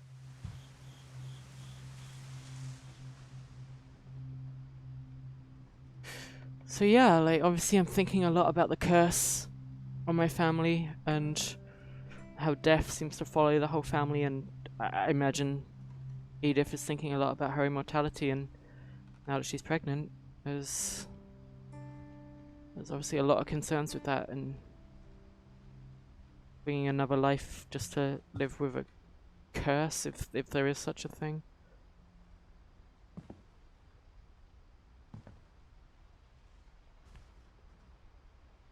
What's this sound?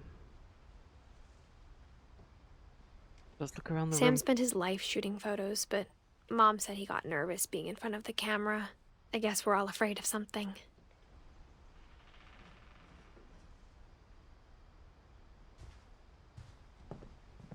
Instead of hiding from death, Sam seemed to go out of his way to meet it.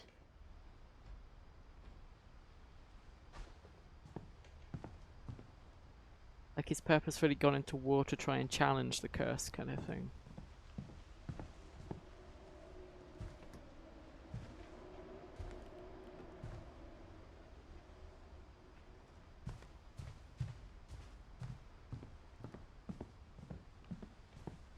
Alright, here we go.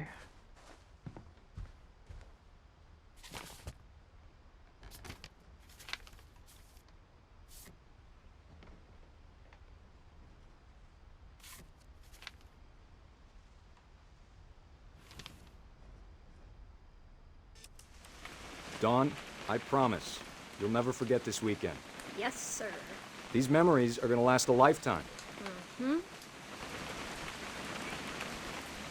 Am I gonna have to shoot anything? It's a hunting trip, Dawn. Shooting is strongly encouraged. Shouldn't we be leaving? Just want to get a shot of you, Dawn, then we can take off.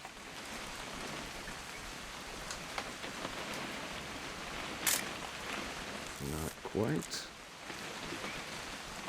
Oh, I see. I see. What? There we go. Perfect. It's gonna rain the whole weekend, isn't it? I will never forget this weekend, Dad. That's the spirit.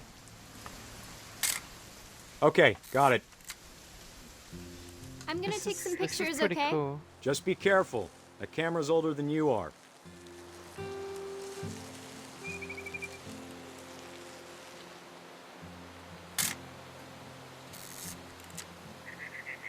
You're right, Dad. It's starting to clear up. Still freezing, though.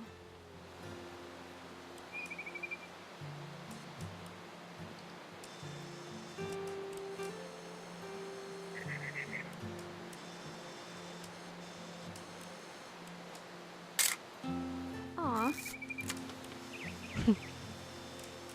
This is pretty cool. I love how all the different stories have different ways of presenting the story. Like going through a comic book, taking photos with a camera.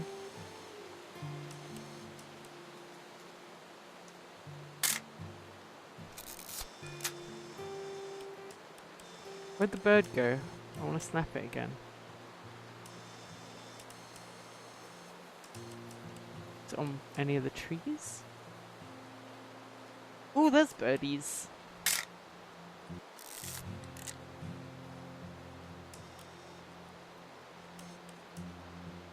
Anything in particular I should be taking a photo of?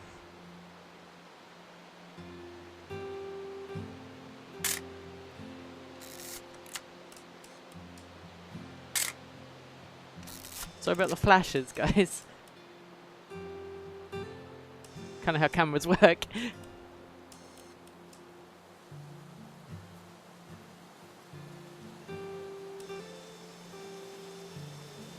Definitely should not have drunk all that coffee. Hold still while I take a picture of you. I definitely won't be moving. Are you done yet? Does it sound like I'm done? Nothing quite like being outside. Okay. Hey! That's a keeper. I'm just saying, I'm not always gonna be here, Dawn. You'll need to remember this stuff, if you want to survive. I'll be fine, Dad. You know who else thought he was gonna be fine? Some guy who died. Dawn, I'm being serious. I know, Dad. You're always serious.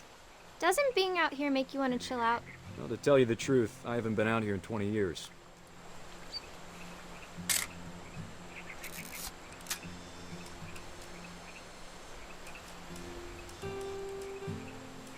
Last time I was with my brother Cal. Don, don't you think you could find something more interesting to photograph?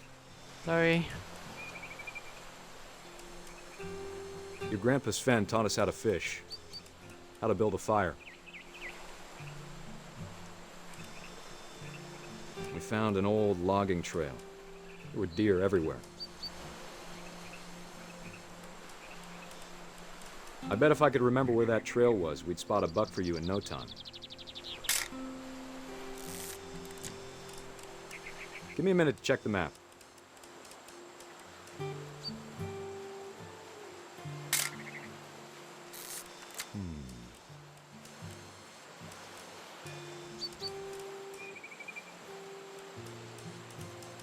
Let's see.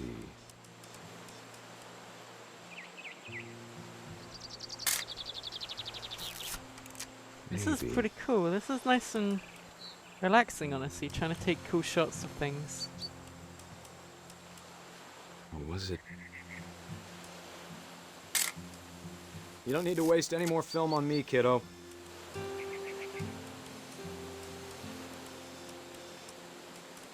It could have been...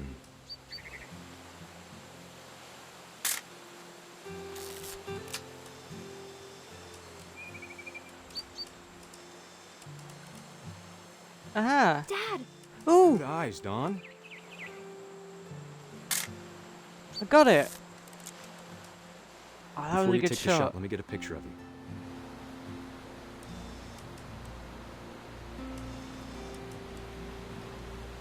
Where are you? Oh, there you Dad, are. I... Just breathe. Turn off your imagination. Focus on your target. You can do this. Come on, I'm gonna take an awesome shot of this. You ready?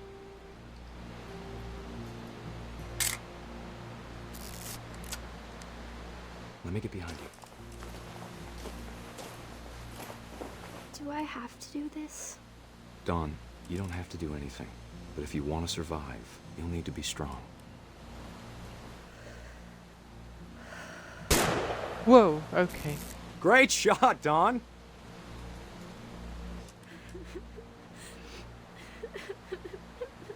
Oh no.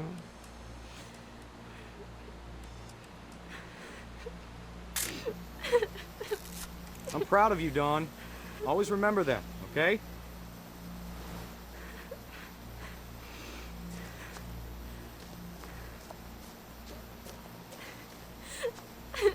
Sorry, Don. Just gotta reset the timer. Oh, I see. Here we go.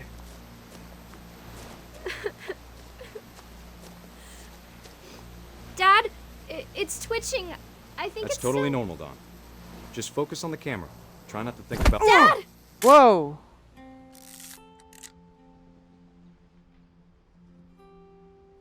Okay.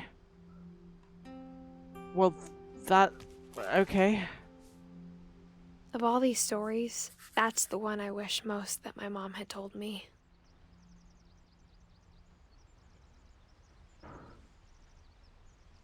Right, well that was a way to go.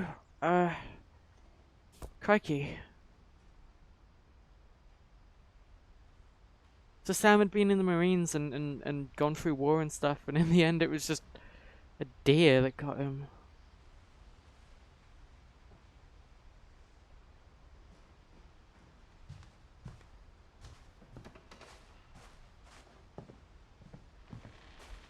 Is that the same deer?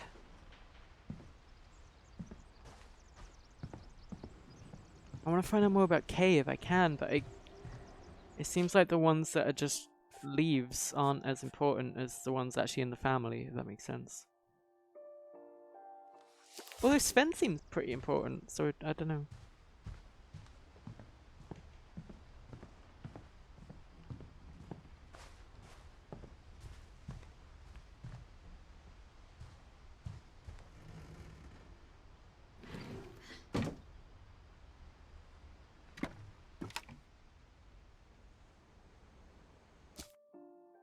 So both Calvin and Sam died by falling off a cliff, yeah. That's a really good point. Oh, the leaves mean that they aren't finches, so they aren't cursed. Okay, that kind of makes sense.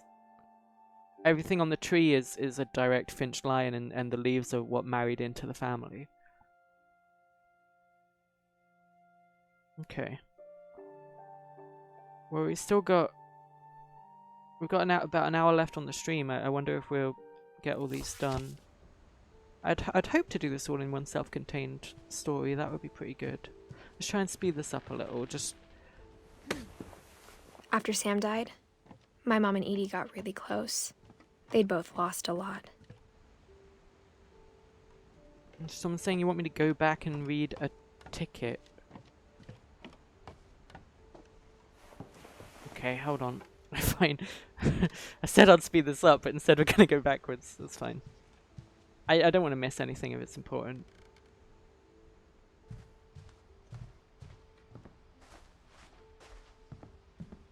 Read the plane ticket.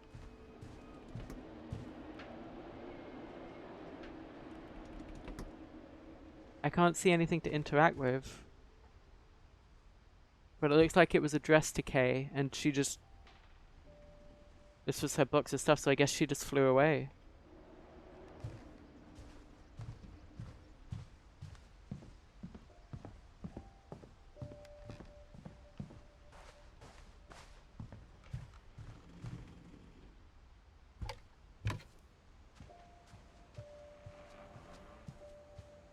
Here we go, down another passage that I'm sure Milton has been down.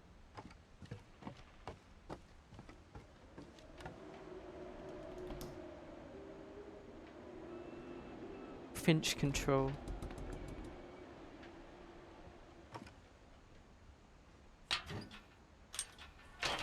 Oh god, this is Gregory. The 1-year-old baby. Oh, this is a nursery for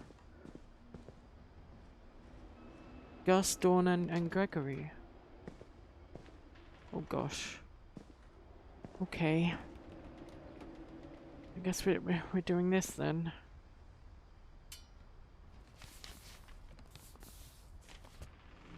Oh, a divorce! That was what the plane ticket was about. Divorce between Kay and Sam. Dear Kay, do you remember the way Gregory used to laugh when he thought he was alone? Like something funny was happening, but only he could see it. Oh dear. Oh. Mr. Froggy. I think he saw things the rest of us don't. The duck's following the froggy.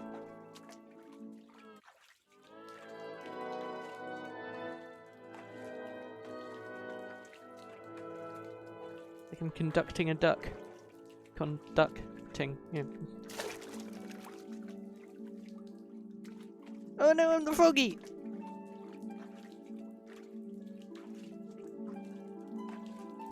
Bath time's over, Gregory. It's time to... Hold on, sweetie. Oh. Hello? What time with the frog, I guess? Sam, I told you I don't want to talk right now. I wonder what he saw.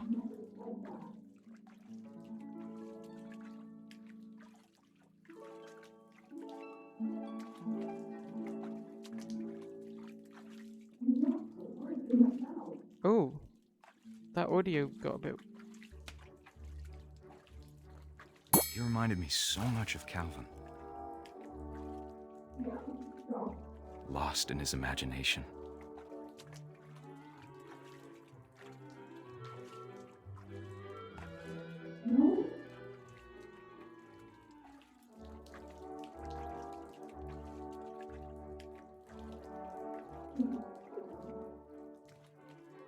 Oh god, is my mum's voice progressively getting more and more underwater? Is that what's happening?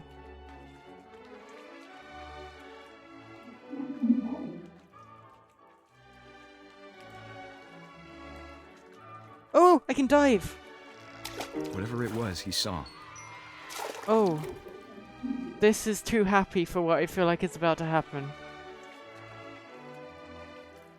I'm not ready for this.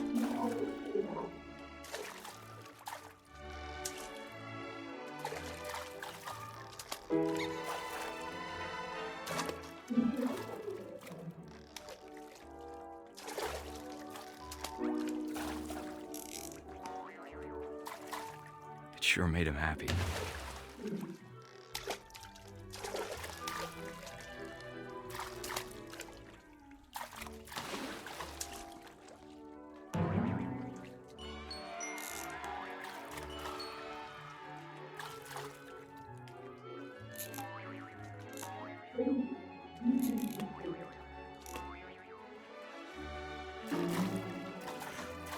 Slowly pushing more and more toys into the bathtub.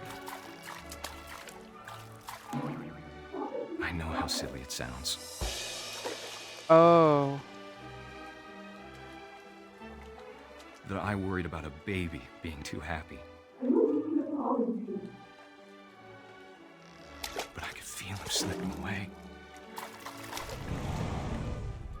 Sorry about that, Gregory. I know you did everything you could. Maybe if I hadn't called that night. Damn it. Hold on, I don't want Gregory to hear this. Oh boy.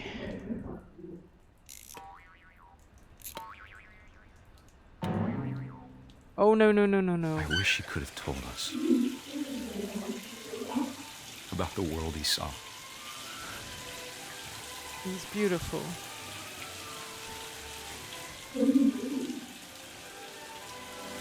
Hey, there's so much I don't understand about Gregory. About everything. Oh.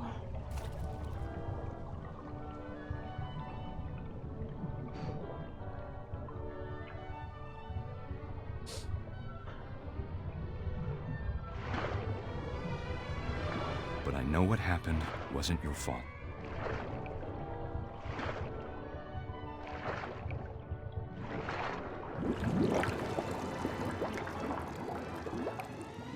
I'm sure he's happy. And he'd want you to be happy too. Good luck, Kay. Man. Love, Sam. Okay, that was the toughest one so far. I think I'm gonna take a little break there. I'm sorry.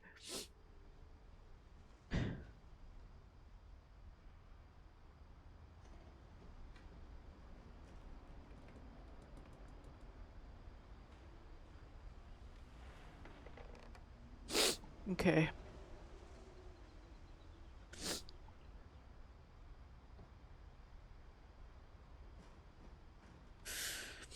Okay. Sorry about that, guys. I mean, I'm not sorry. That was beautiful. He had a wonderful imagination, and it was gorgeous and lovely, and it's okay.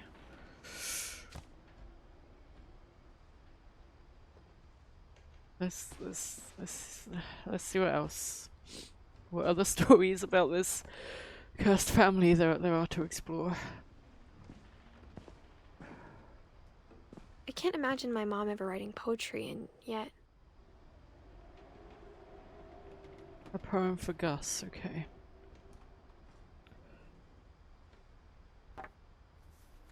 A poem for Gus, who always said the wedding was a bad idea.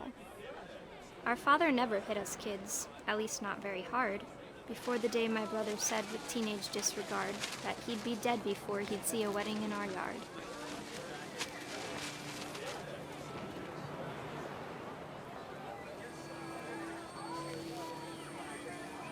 My father made him come, of course, but Gus stood far apart, just flew his kite and bottled up the storm inside his heart.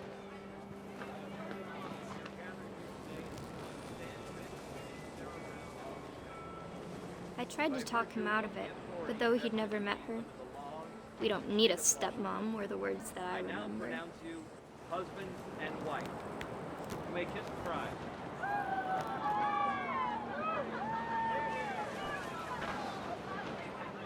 When the time for photos came, Dad ordered him to come here. But Gus declined, and as a sign held up his middle finger.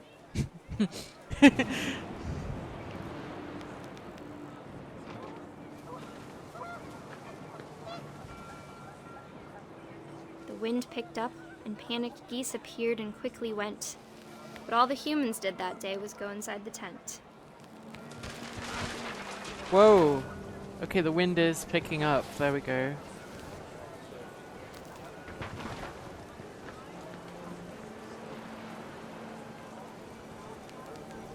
It's like a storm.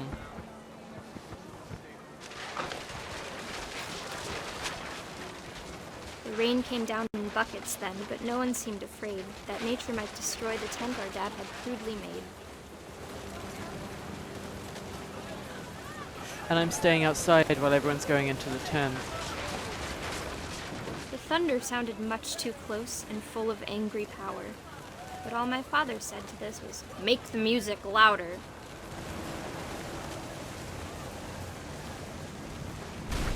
Oh! Oh dear! I wish that I could truly say I thought about you on that day. Out there on the beach alone. Like a jellyfish just you, again. the wind, the sea and foam. But I didn't. Until we found you.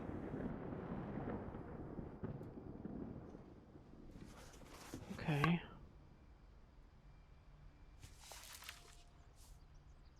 She never talked about him, but Mom told me once if I was a boy, they were going to name me Gus. Another very, very young death.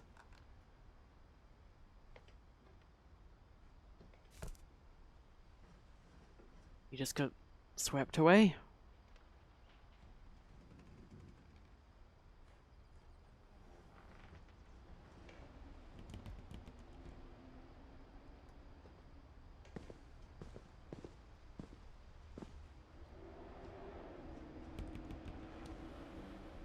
Greg, be a baby.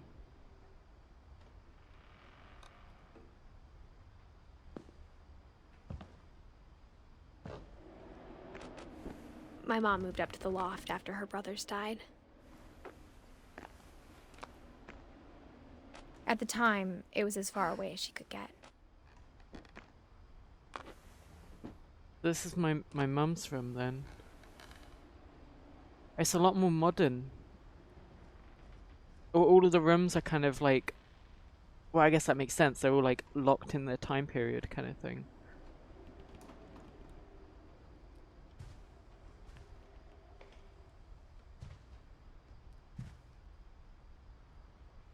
Fly to India.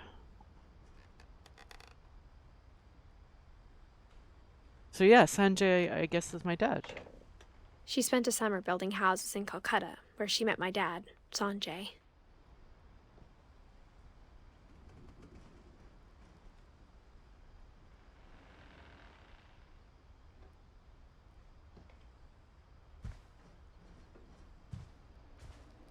Religion was another thing my mom never talked about, but I think it helped her a lot after her dad died.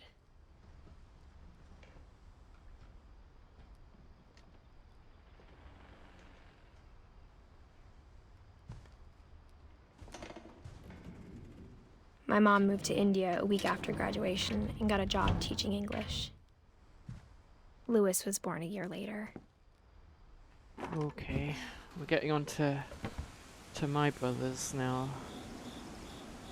My immediate family. Well, what way do we go? Well, not that way, I guess. When my dad died, I don't think Mom knew where else to go. I'm sure Edie was happy to have her back.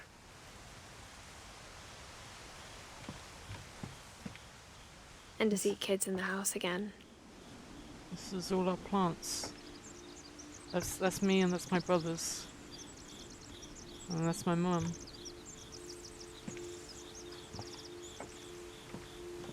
The house had to get a little bigger, but Edie was used to that.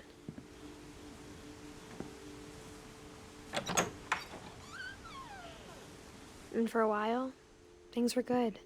Almost normal.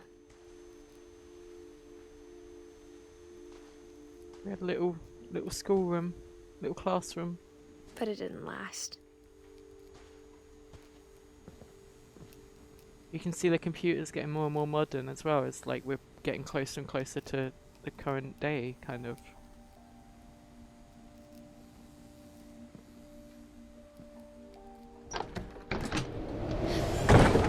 The beginning of the end was Milton's 10th birthday, when Edie gave him a castle. Okay.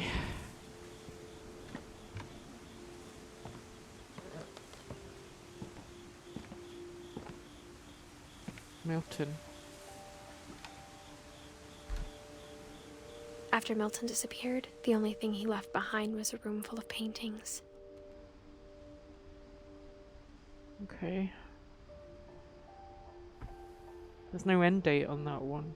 End date, wow, that was just... so...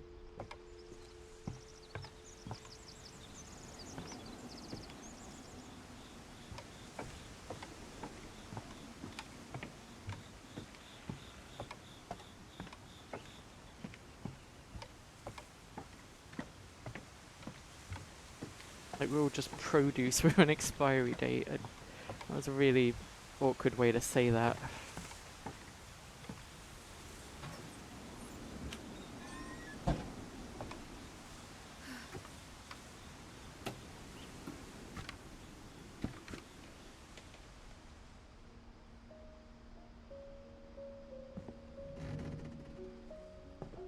Oh man.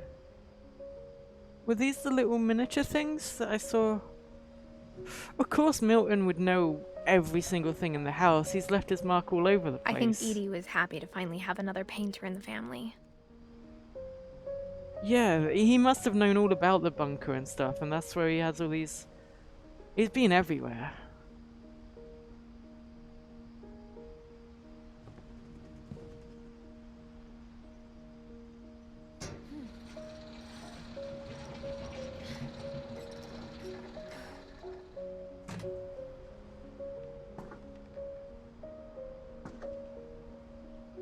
Man, these are really good.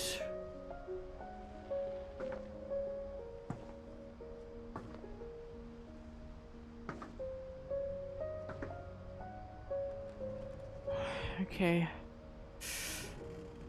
Okay. Milton Finch in The Magic Paintbrush.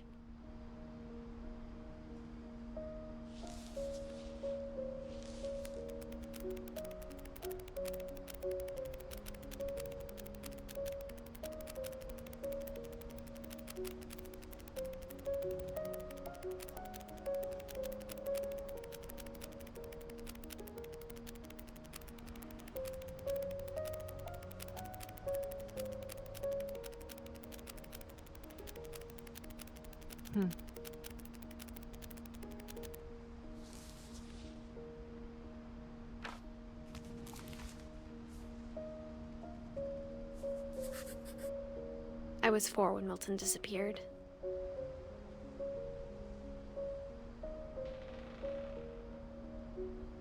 Wow, okay. We kind of made himself a door to... and then it just ends. Like he just went... I don't know, I feel like he went somewhere in the house and he just got lost and couldn't get back out or something.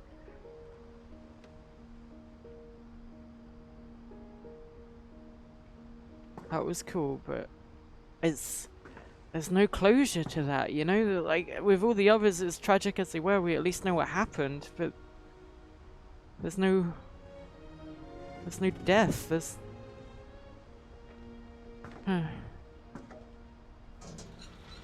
Mom spent months searching for my brother.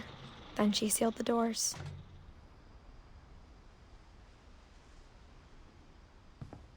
That was the door.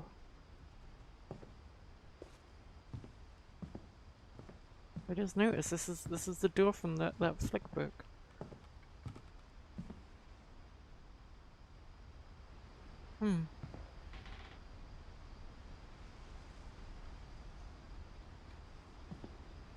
Whatever Milton had found in the house, Mom didn't want it getting out.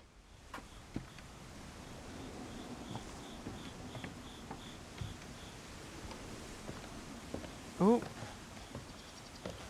We're getting closer and closer to the top of the house. Mom definitely blamed Edie, but I think Lewis blamed himself.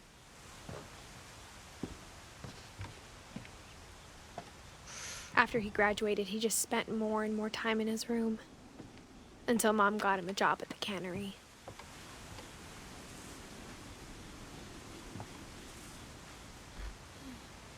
Everyone always told me to stay out of Lewis's room. Except Lewis.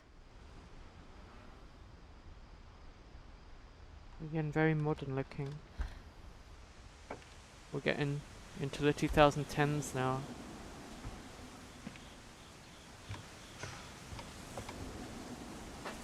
Oh, dude, it's a boat?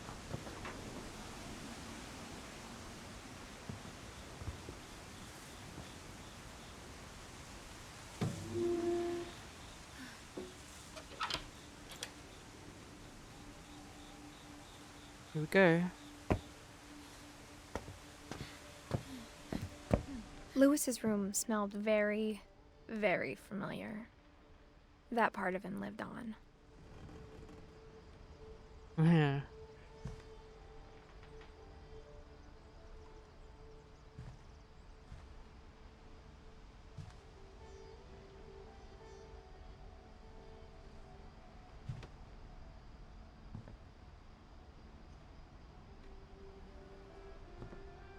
Lewis and I spent a lot of time playing games together, but he was surprisingly bad at them. He died a lot.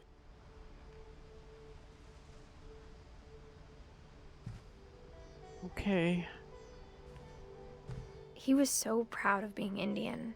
I think for him, it was a way to be something other than just a Finch. I'm loving the subtle, like, music change in the background as well.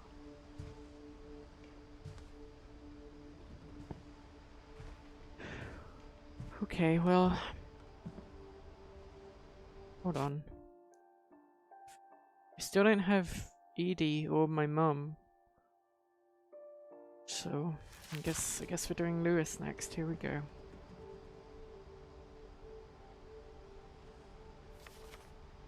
Oh, this is addressed to my mum. Huh? What? Dear Mrs. Finch, as Lewis's psychiatrist, I can understand your desire for an explanation.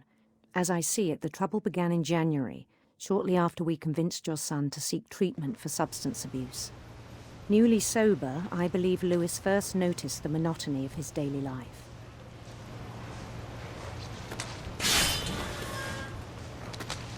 He kept working at the cannery,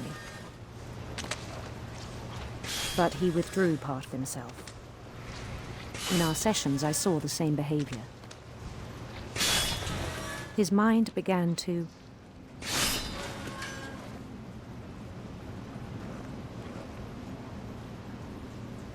wander. Oh. I asked him to describe it. He said he started small. Imagining a labyrinth. He'd feel his way about.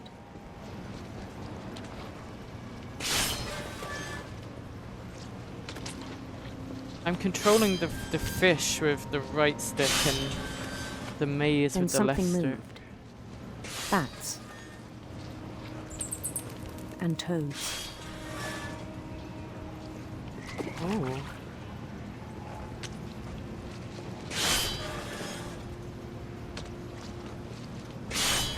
And things that have not names.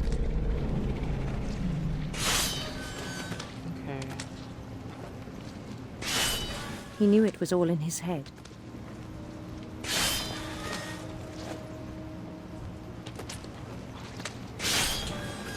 But he took it very seriously. I had hoped he'd find himself.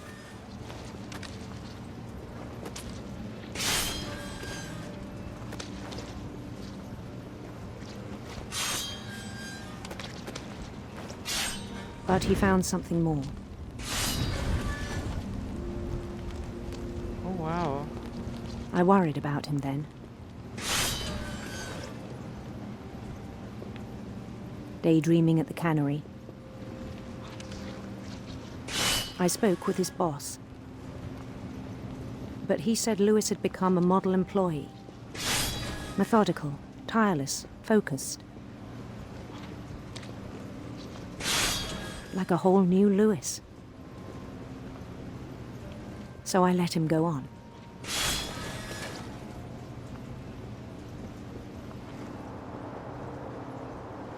I even encouraged him.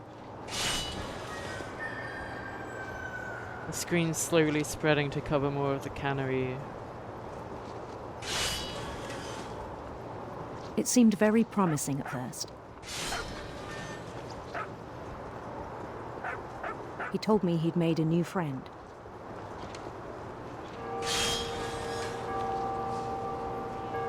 On the edge of a city he named Lewis Topia. He built the city up slowly, brick by brick. Then he made musicians.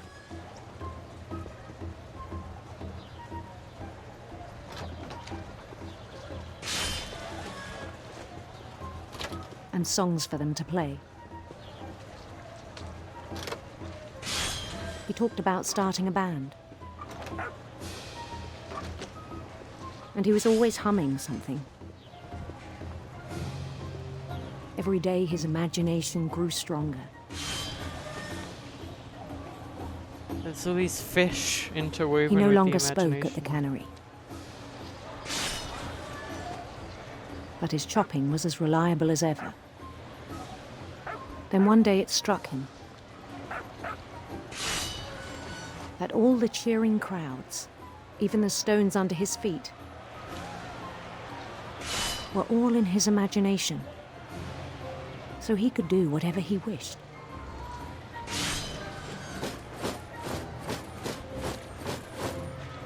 He held an election for mayor.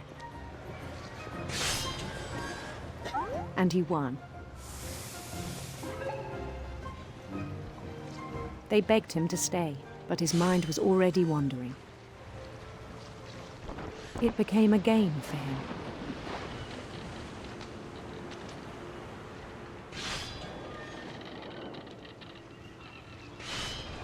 He'd conquer a city, then immediately push on.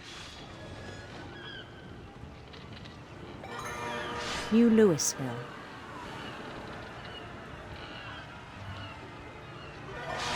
St. Louis.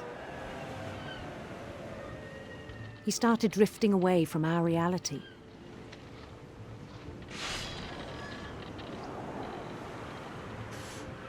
Okay. Minneapolis. Until one day he forgot to go home from the cannery. Oh. Even as his mother pleaded with him, part of Lewis kept sailing on.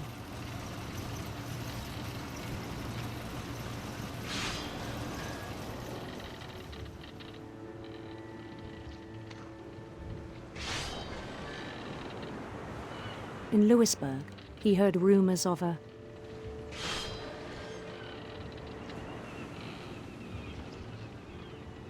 beautiful prince.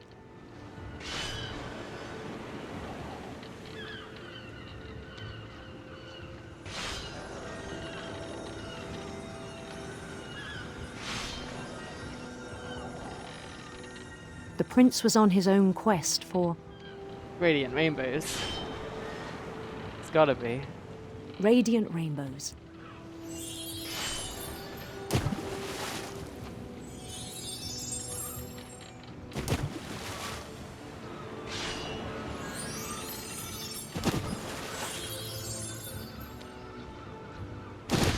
He followed the sound of his Electric sitar. electric sitar.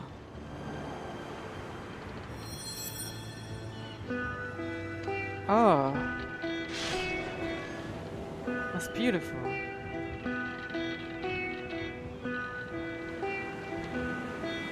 His chase led him to a golden palace east of the sun and west of the moon.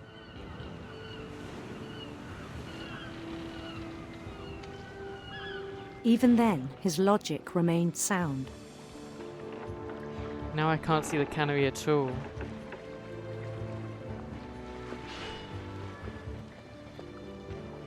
He knew the world was all in his imagination.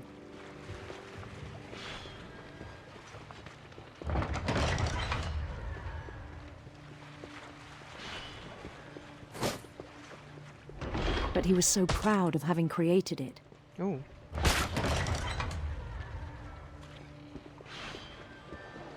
In his own eyes, he'd become something greater than a king.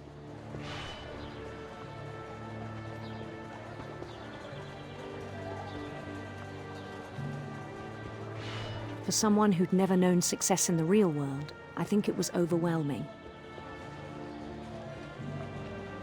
And then it struck him that the real Lewis was not the one chopping salmon, but the one climbing the steps of a golden palace.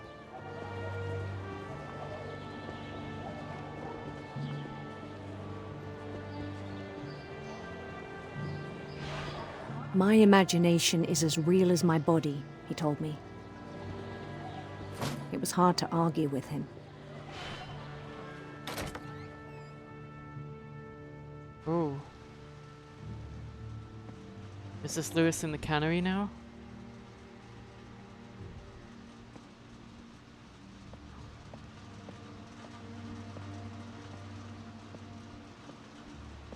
He began to forget the world we know.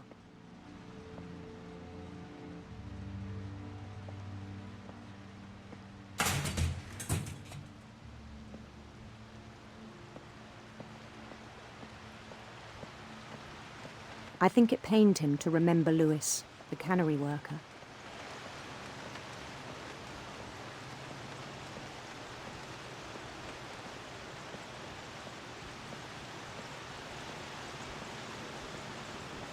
He began to despise the man with a royal contempt.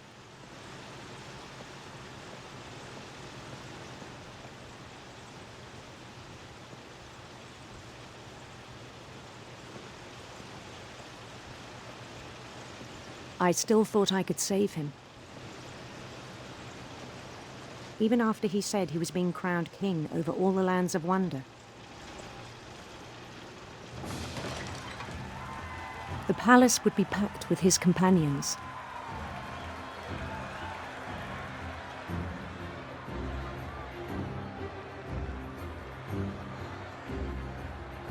Okay. The whole cannery is just imagination now. Including the wise Calico who'd insisted on advising him.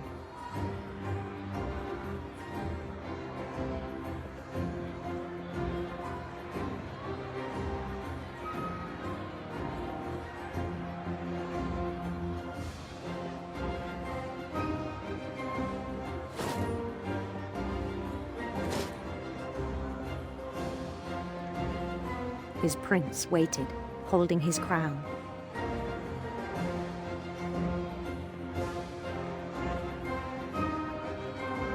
There was only one thing left to do.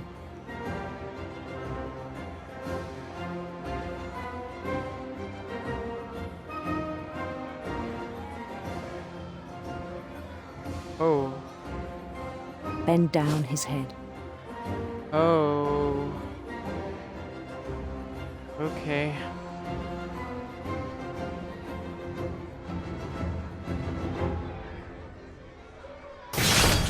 And the rest I think you know. Mrs. Finch, your son was a kind man who will be missed by all of us who knew him. Jesus.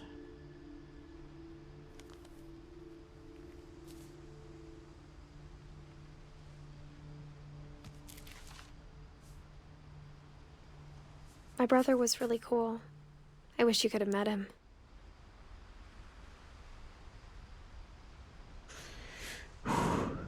Okay. Well,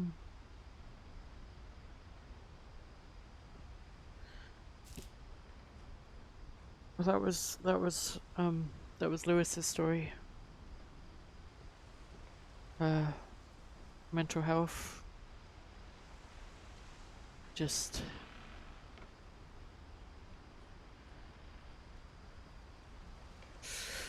okay.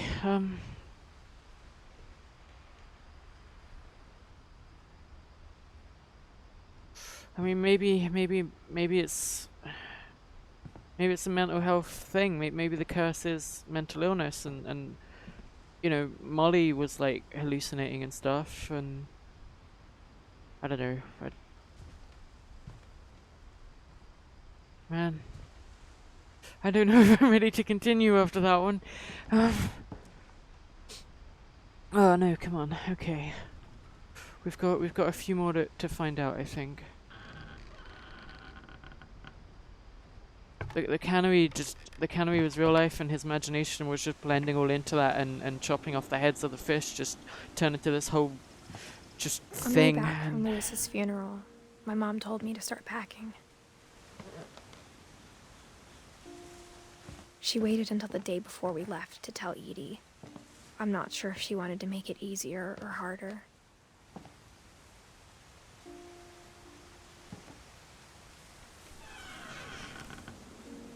I wish we'd stayed. All the missing posters. But I understand why we left.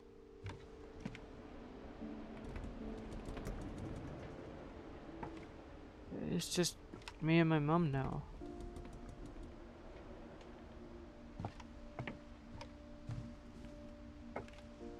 My mom ended up leaving everything behind.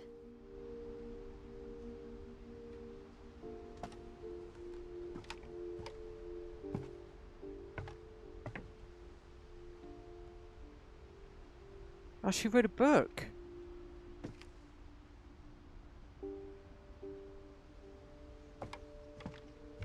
What happened that night had been coming for a long time.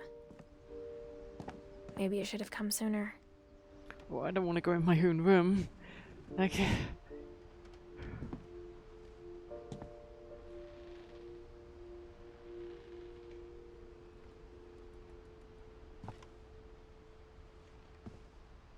You're right, I think Molly's was more of a hallucination via the berries than mental illness, But it had to end one way or another. All that's left now is to tell you about that last night. Okay, okay. I feel like we're approaching an ending here, and so far, I need to take a little breather, guys. I'm sorry. That last one is hitting me a bit hard because of relatable feelings. And just give me a moment to get a drink, guys. I'm sorry.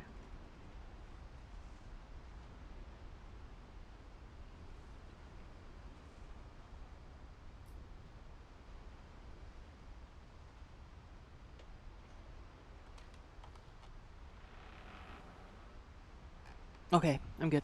Sorry about that. Okay. Or is that like Lewis? Made out of newspaper? That's the king? Is that a space helmet? Are these all the... Oh, these are all the monuments, but made out of like paper mache and stuff. There's the deer. The stag, I guess. The frog. These are all the things. I guess there's one thing left to do here.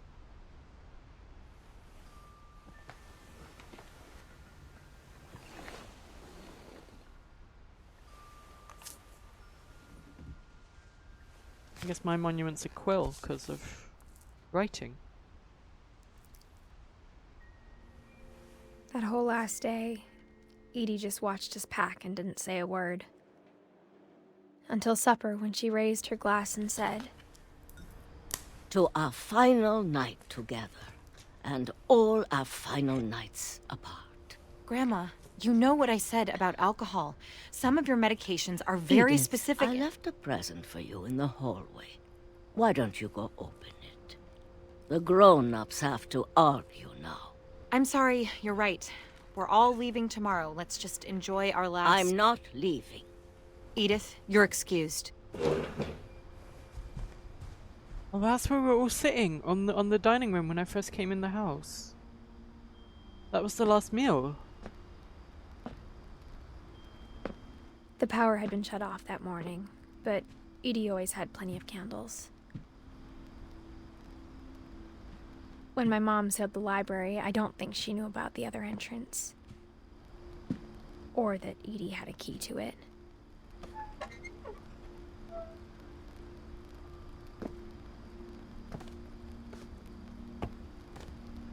So many books. An unbelievable amount of The books. thing you're afraid of isn't going to end when you leave the house. Edith has a right to know these stories. My children are dead because of your stories. I think it's best if Edith and I leave tonight. We'll have the nursing home send a van for you in the morning, okay?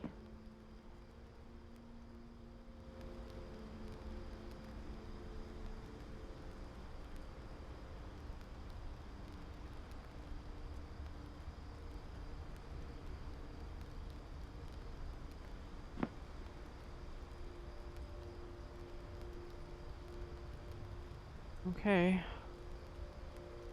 Here we go.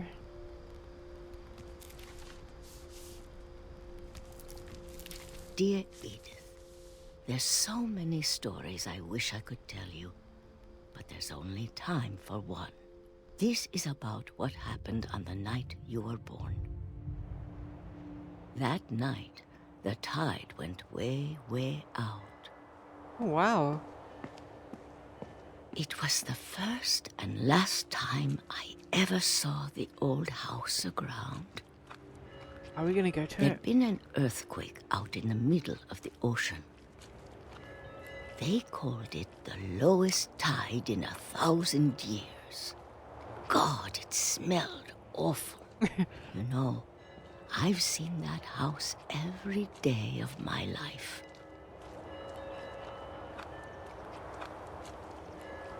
But I never thought I'd go back to it. This is Edie's When story. the fog rolled in, I lost my way. Oh. I can see the red light, right? No? Maybe? I got turned around. Oh.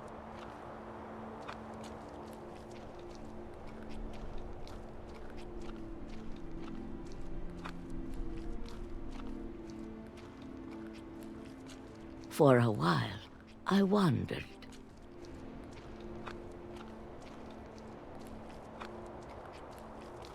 I started seeing things. Ooh.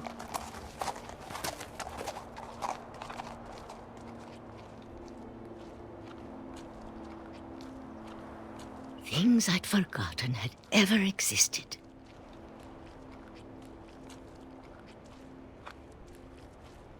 But when I saw them, they felt like old friends.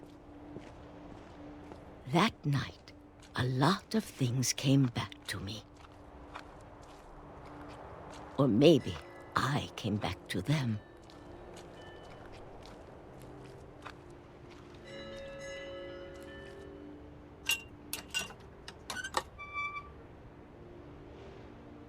Things I can't explain, but that I need you to try and... Edith, what are you doing in here? Oh no, It's no, no, no. mine. Edith! Mom, you're gonna rip it! Let go! I kicked and screamed, but Mom dragged me to the car.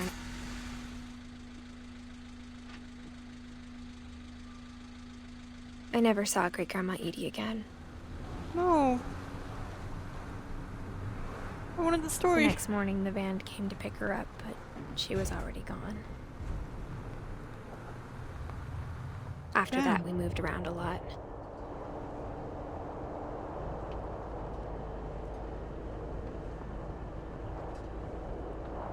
We both tried to make the best of it.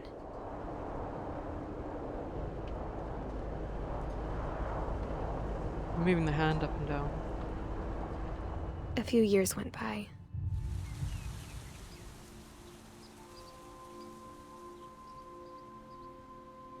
Whoa, that is pretty.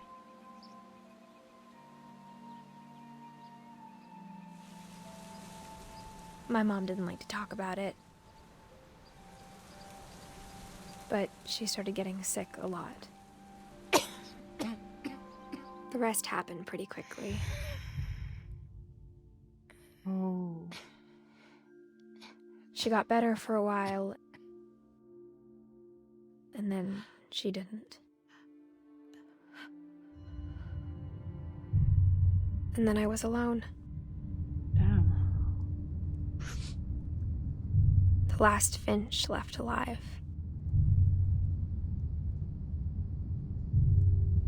Until I found out about you. I'm still not sure what to tell you about all this. If we lived forever, maybe we'd have time to understand things. But as it is, I think the best we can do is try to open our eyes. And appreciate how strange and brief all of this is.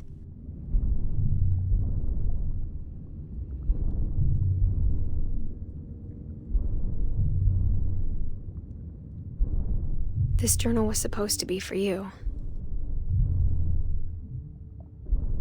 But now I hope you'll never see it. I just want to meet you and tell you all these stories myself. But I guess if you're reading this now, things didn't work out that way.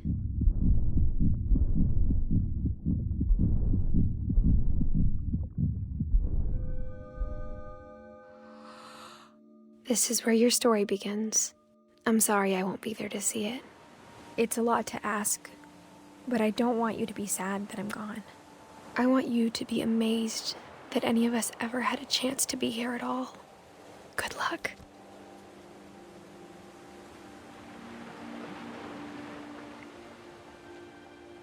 Oh. Oh.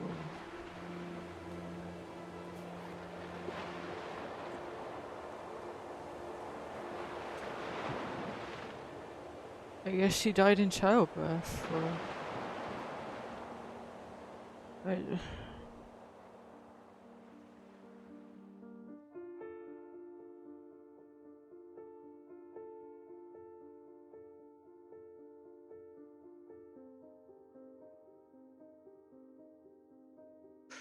Okay, that was a really, really beautiful game.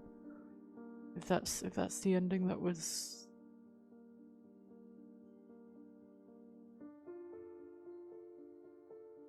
Yeah.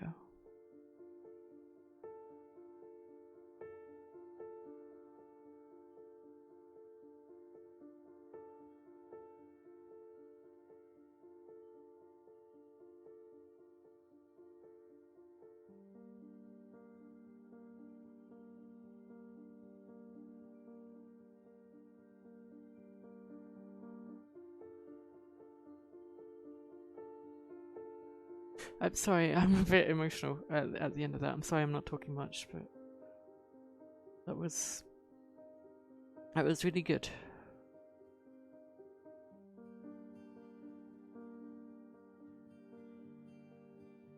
And I'm glad we managed to fit that all into one little stream there. I was worried we'd have to go over a little bit, but yeah, I it's weird because despite like the curse I don't think was a thing. I think it was just incredibly bad luck, but despite all that, the family, the tree still kept growing, the house still kept being built on, like, even though almost a whole generation would be gone, one would always live on, and it would just keep going. So in a way that's not necessarily a bad ending. It's kind of a good ending. The child, what remains of Edith Finch was her child, and the family still gets to go on.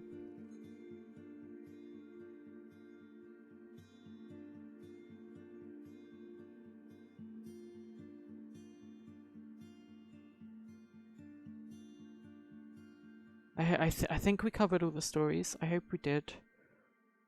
If there was anything I missed, I'm sorry, but I think we got a good scope, a good reading of the whole thing there, and Gregory and Milton and Lewis's stories were the most powerful for me.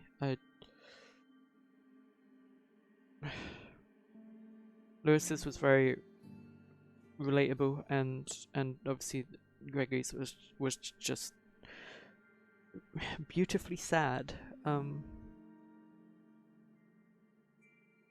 But that was a really good game, and I'm glad I got to stream that for you guys. And when Fiona said she was going away and I'd have to stream something by myself this weekend, I was just looking for a story game, and I thought this would be a bit more lively.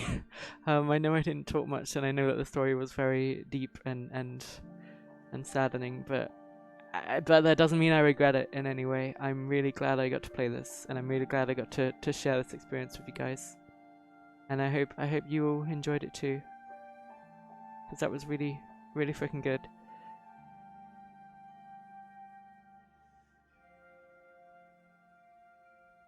A lot of it was stories, you know. You get to Edith's part, and you know, her monument is the quill. Her monument is writing the stories, and the stories are all not made up exactly, but they're exaggerated. They are stories that take place years after that person was even alive, and obviously there's a lot of embellishment and a lot of exaggeration and exacerbation, but I think there is a core realness to all of them. I think they all were obviously very grounded in something that physically actually happened to them, and just portrayed in a very beautiful, poetic, lovely way.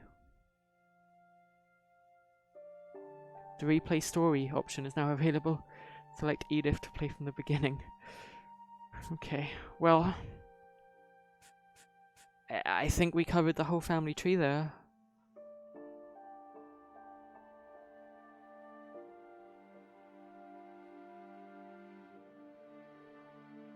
And that was the story of the Finches, and that was the story of Edith, and I guess there should be a little branch coming off of that now with another member of the family.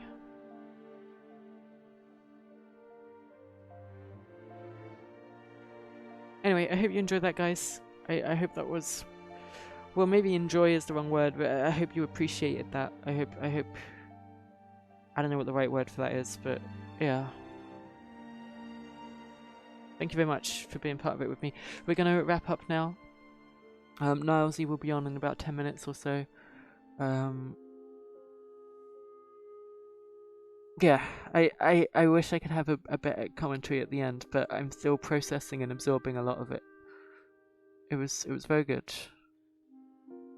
And I if there's one thing I can say, I absolutely love the way all of the stories were about someone living and dying, and yet they were all delivered in such unique ways that fit the character they were representing so much, and it was just a wonderful way of presenting all their stories, all the different ways. My favourite one was probably the photography one, where you're taking pictures of it all and slowly figuring out the story as the pictures are taken. That was really beautiful.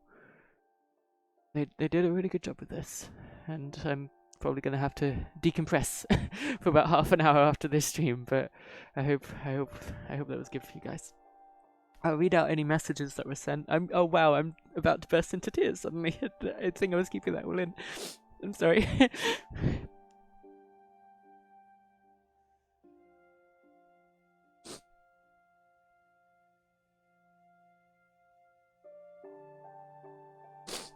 I'm sorry. That came out of nowhere. No, it didn't. I was just holding that in. Anyway, thank you for all your lovely messages, if you sent any, and for people that were subscribing. I had to turn off the alert sounds this stream because I didn't want them interfering with the beauty of the story. So I'm just gonna read out any messages that may have been sent, and then we'll wrap this up.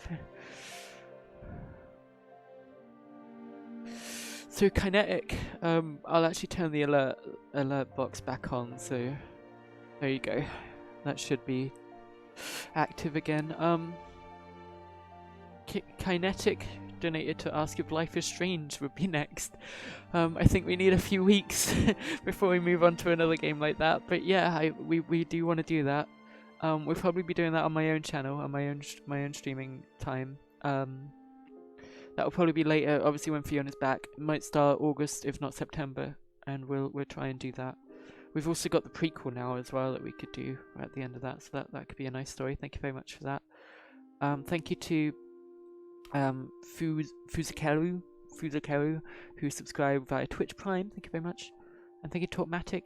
This game is sad but beautiful in a way. I like it. Pretty much sums up how I would describe it. Sadly, beautifully sad. It sounds better than sadly beautiful. Beautifully sad.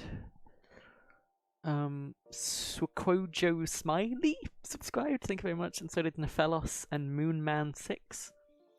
And Cryptic Tadpole and Hazar 1227 has also subscribed.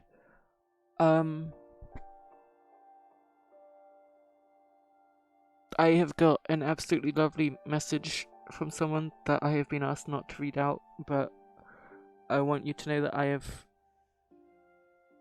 read your message, and I very much appreciate that I could be, that I could help you in some way. Thank you very much. And thank you to the Epic Tree for subscribing, and Shinobi6. Royal, God, this is hard to do now. Sorry. Thank you for all the people that subscribed. There we go. And thank you to some kind of fucking arsehole at the start of the stream, as always. Hey Zoey, how's it going? I've watched 2 different playthroughs of this game already, and it's just great, and I'm super glad you're playing it. I'm super glad I could play it. Thank you very much for that message. You are all Hello there, fella. absolutely wonderful people. Absolutely wonderful. I need to go. I'm sorry.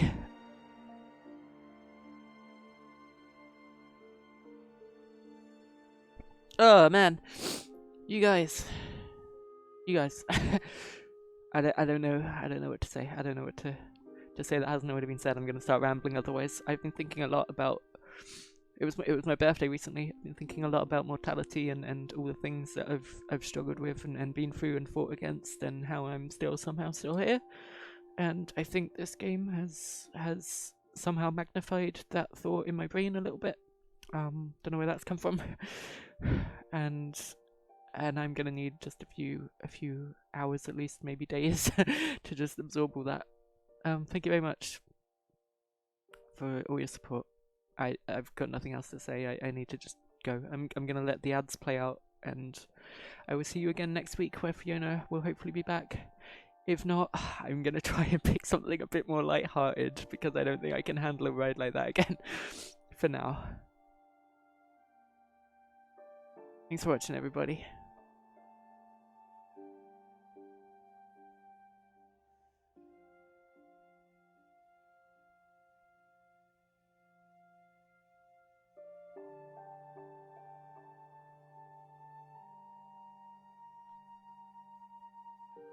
My voice is all croaky. I don't know how to fix this. And the music's still playing in the background, and it just keeps making me go over it all in my head. Oh man, let's move away from that quickly. Whew. I love you guys. You guys are wonderful. Thank you for being here. I'm sorry, I have to keep talking. We got about 2 more minutes of ads left, and then we'll wrap this up.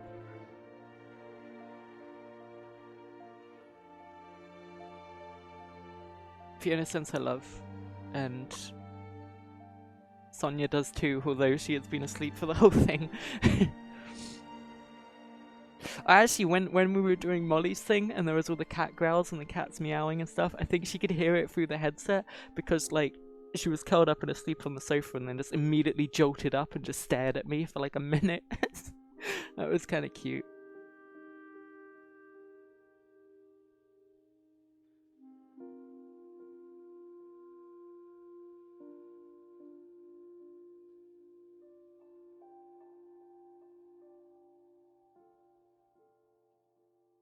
And I'll be alright, guys. Don't worry about me. Just a lot of stuff. As soon as Fiona's back and my life goes back into the regular rhythm and normality, everything will be okay. Just a weird couple weeks here. That's all. About 10 seconds left on the ad. Okay, there we go. Thanks so much for watching, everybody. You've all been absolutely amazing. It's been an absolute treat to play this and to experience this with all of you guys, with all 500 of you, I think it was at one point, which is crazy. And for anyone watching this after the fact on Yogs Live as well, thank you so much for watching this and for being part of this. If you've made it all the way to the end without bursting into tears, then you are superhuman.